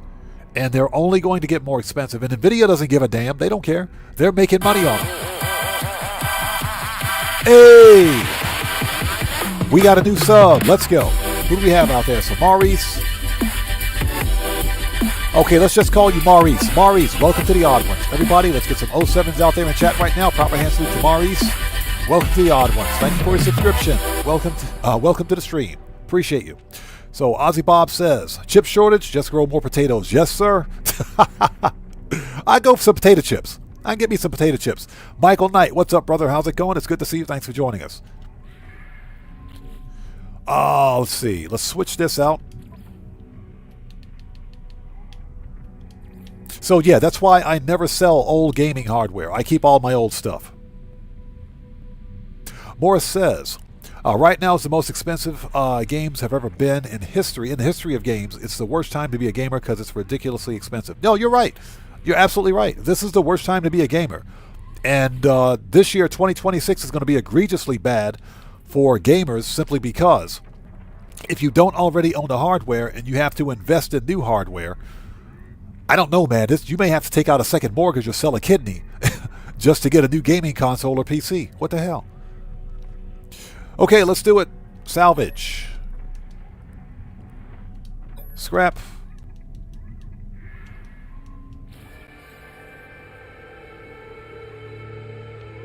Okay. We did switch that back, didn't we? Let's make sure. Yes, we did. Good. Get the daily driver.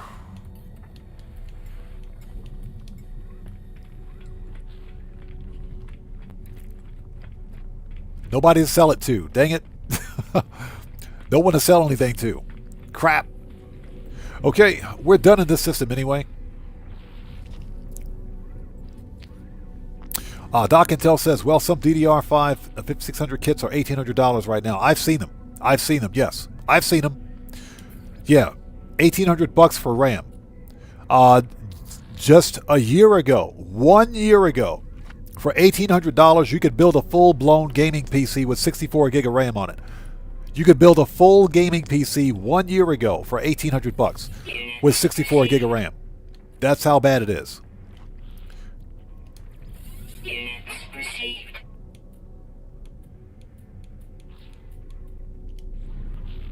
We sell everything. And we got one crappy C-class upgrade. We got no upgrades from that? That's BS. Okay. Whatever.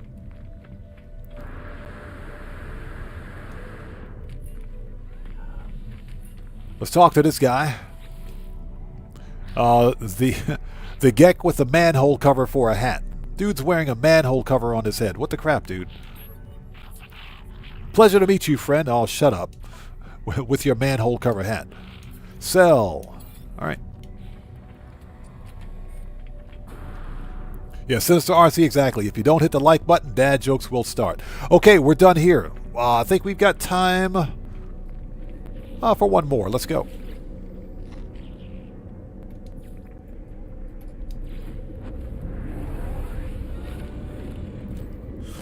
Neil Hurricane says, the only positive is that developers might keep coding for older consoles for longer and not forcing us to buy new consoles just to play the latest titles. Correct.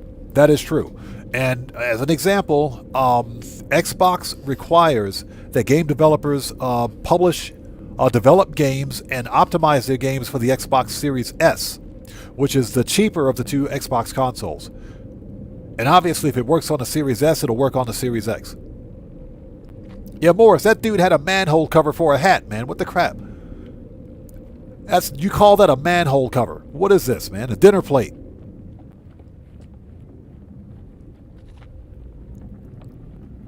But yeah, I think you do have a point. I do think that's a very good point. Any game developer or publisher who wants to sell their game to as many people as possible will develop and optimize their games to work on as many platforms as possible. So yeah, that is a good point. Okay, next.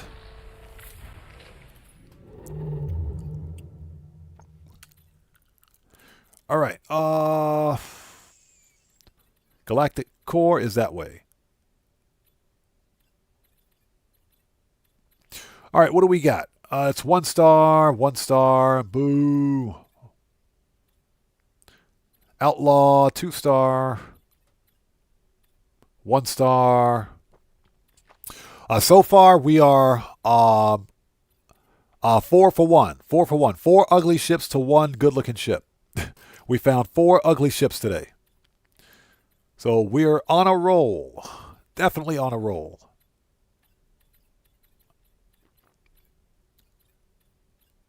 Okay, 2 star Gek. I thought I saw, there we go. 2 star Viking, 1 star Gek. This is a blue star system. Okay.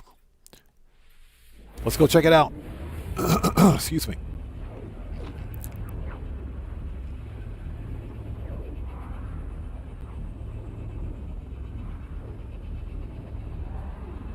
Buckle up, let's go says. Expensive video game system versus AI crisis management systems that could save lives during a disaster.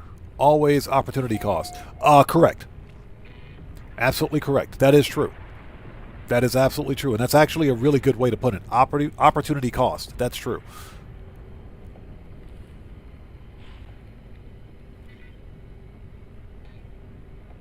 And I think it's a situation where you've got these big hardware developers and manufacturers. I'm not going to say jumping on the bandwagon, but like I mentioned earlier, they're gearing up for future compatibility with the demand for artificial intelligence. We're talking enterprise-level artificial intelligence. So I think they're preparing themselves for that, but unfortunately, because of this push and this rush for AI data centers, if you will, the consumer market is suffering big time. So I'll be on older hardware until I can't use it anymore. That's the way I feel about it. And like I said, if the new Xbox console, for example, let's mark it. If the new Xbox console is so ridiculously expensive and so tone deaf that, let's say, for example, Microsoft, Xbox that is, thinks it's a good idea to charge, to continually charge players for their live service, even though they're making a freaking PC, I'm going to opt out. I'm not going to buy it.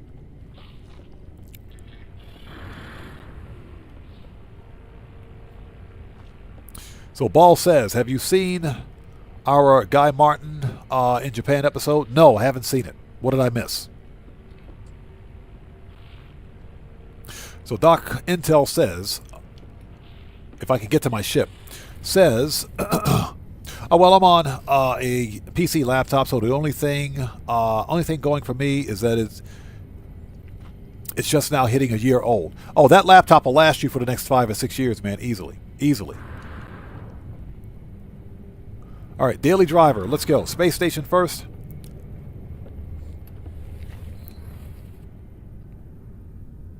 Yeah, buckle up, let's go. Very good way to put it. Overcompensation. But like I said, they're preparing for future compatibility, that's all. And the big 3 developers do it. They all do it.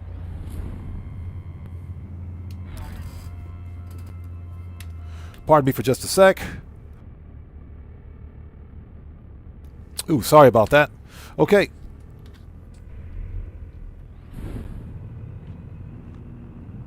Get to the station.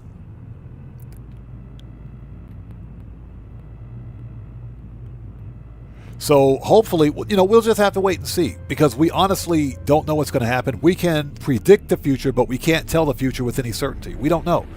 I am hopeful that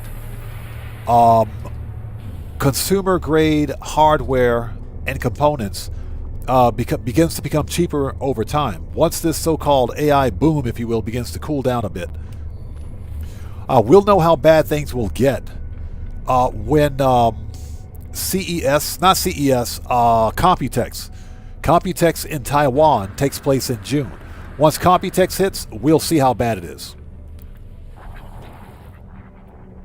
Okay, B class.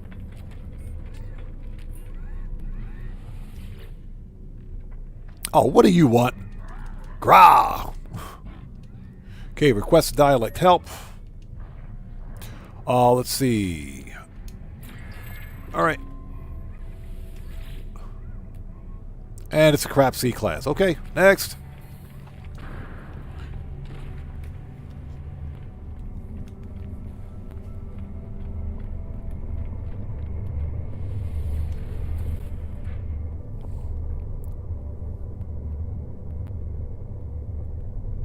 So he's an ex-TT Isle of Wight rider. Was that top bloke and a Japanese master? Was that fell in love with him? Oh, okay. I may have seen him before.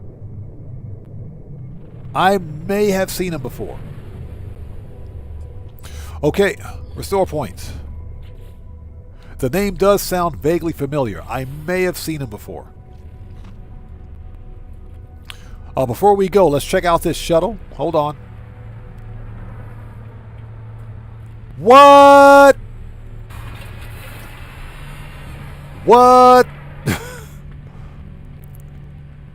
Are you serious? Just as we were about to leave, a guppy flies in. Bro. What? Hold on.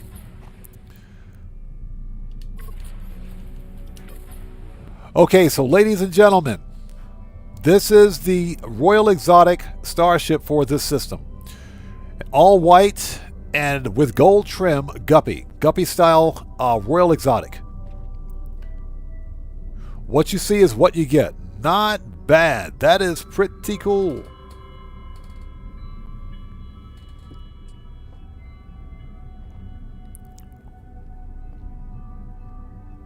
Ozzy Bob says I have that roll, but it's yellow. This is like the second white one I've seen. Not bad. So the glyphs are in the lower left-hand corner of the screen. Here's the deal. I don't know what wave this is. Have no idea what wave this spawns in. Doc and Tell says buy it up. How much does he want for this thing? We got the money for it. How much you want? How much you want for this thing, man? How much?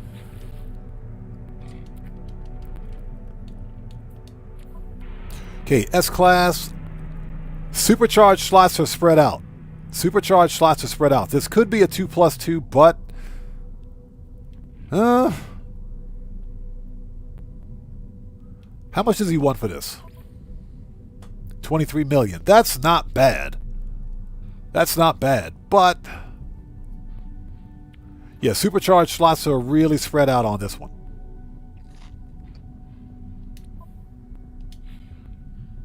If it had better supercharged slots, I would buy it. Decoded says, how do you get all the glyphs still? I got a video on my channel that demonstrates how to get all the glyphs. Just search how to find all 16 glyphs on my YouTube channel and you'll find the video. That'll show you. Now the deal with that tutorial is that you need to have at least your first 2 glyphs. And you can find your first 2 glyphs relatively easily simply by visiting any space station. Most space stations will have a random traveler. Like this space station, I think, has one. And if not, just go to random space stations until you find at least 2 random travelers.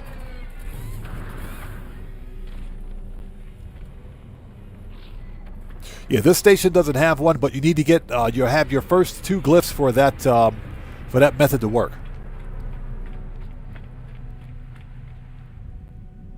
But I got a video on my channel showing you how to get all 16. Now, the other way to get all 16 glyphs is to simply play through the Artemis Storied Quest.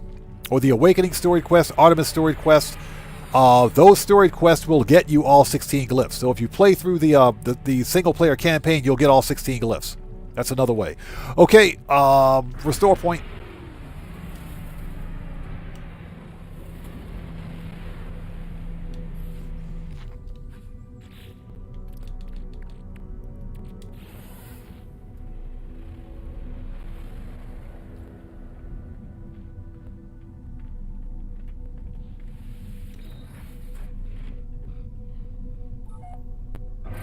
Okay, let's go. Let's see what we got.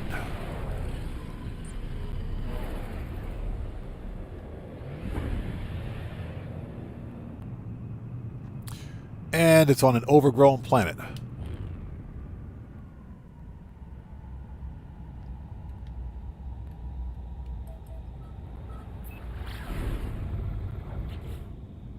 And hope you guys are all doing well. Thanks for sticking with us. This will be the final ship hunt for today. I have to go take care of some IRL stuff. So this will be the final ship for today.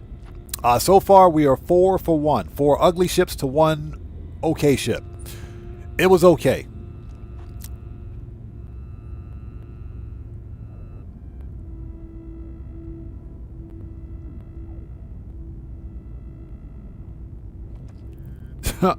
So Buckle Up Busco says, Deb, I was about to fall asleep, and then I hear Odd say, "You've got to be kidding me," then I woke up. Yeah, this will be the final ship hunt for today.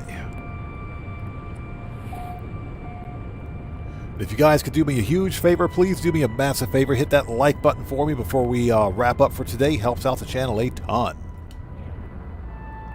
And I think Guitar Guy 80 will be streaming in a couple of hours. So you guys might want to hop over to his channel and show that man some love too. Yep, I think we got another ugly... Yep, it's an ugly one. It's an ugly ship.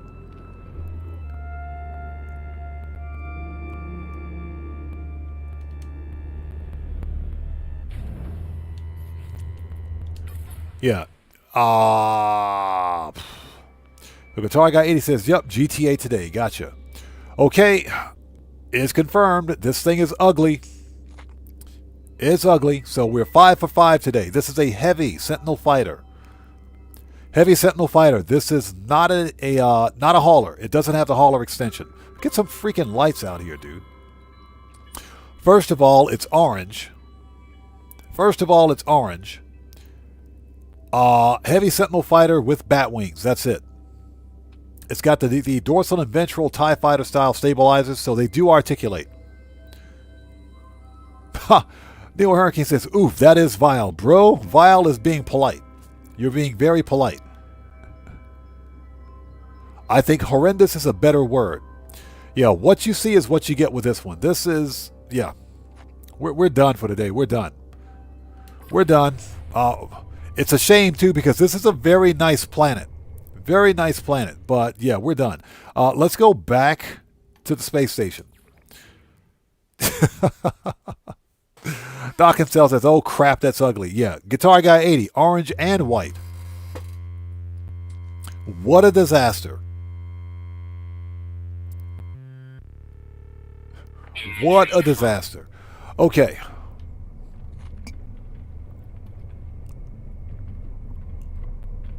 Yeah, Neil Hurricane says perhaps its mother loves it. No, when that ship was born, its mother asked for a refund. When that ship was born, its mother asked for a refund. There are no two ways about it.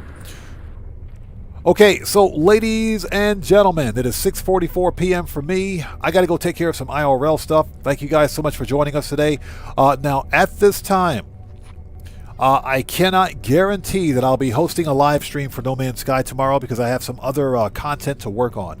But if I can get on tomorrow and do some No Man's Sky tomorrow afternoon, I absolutely will. We'll continue this. But as of right now, there are no guarantees. So what I'd like for you guys to do is please do me a huge favor. Please hit that like button for me on the way out. It helps out the channel a ton.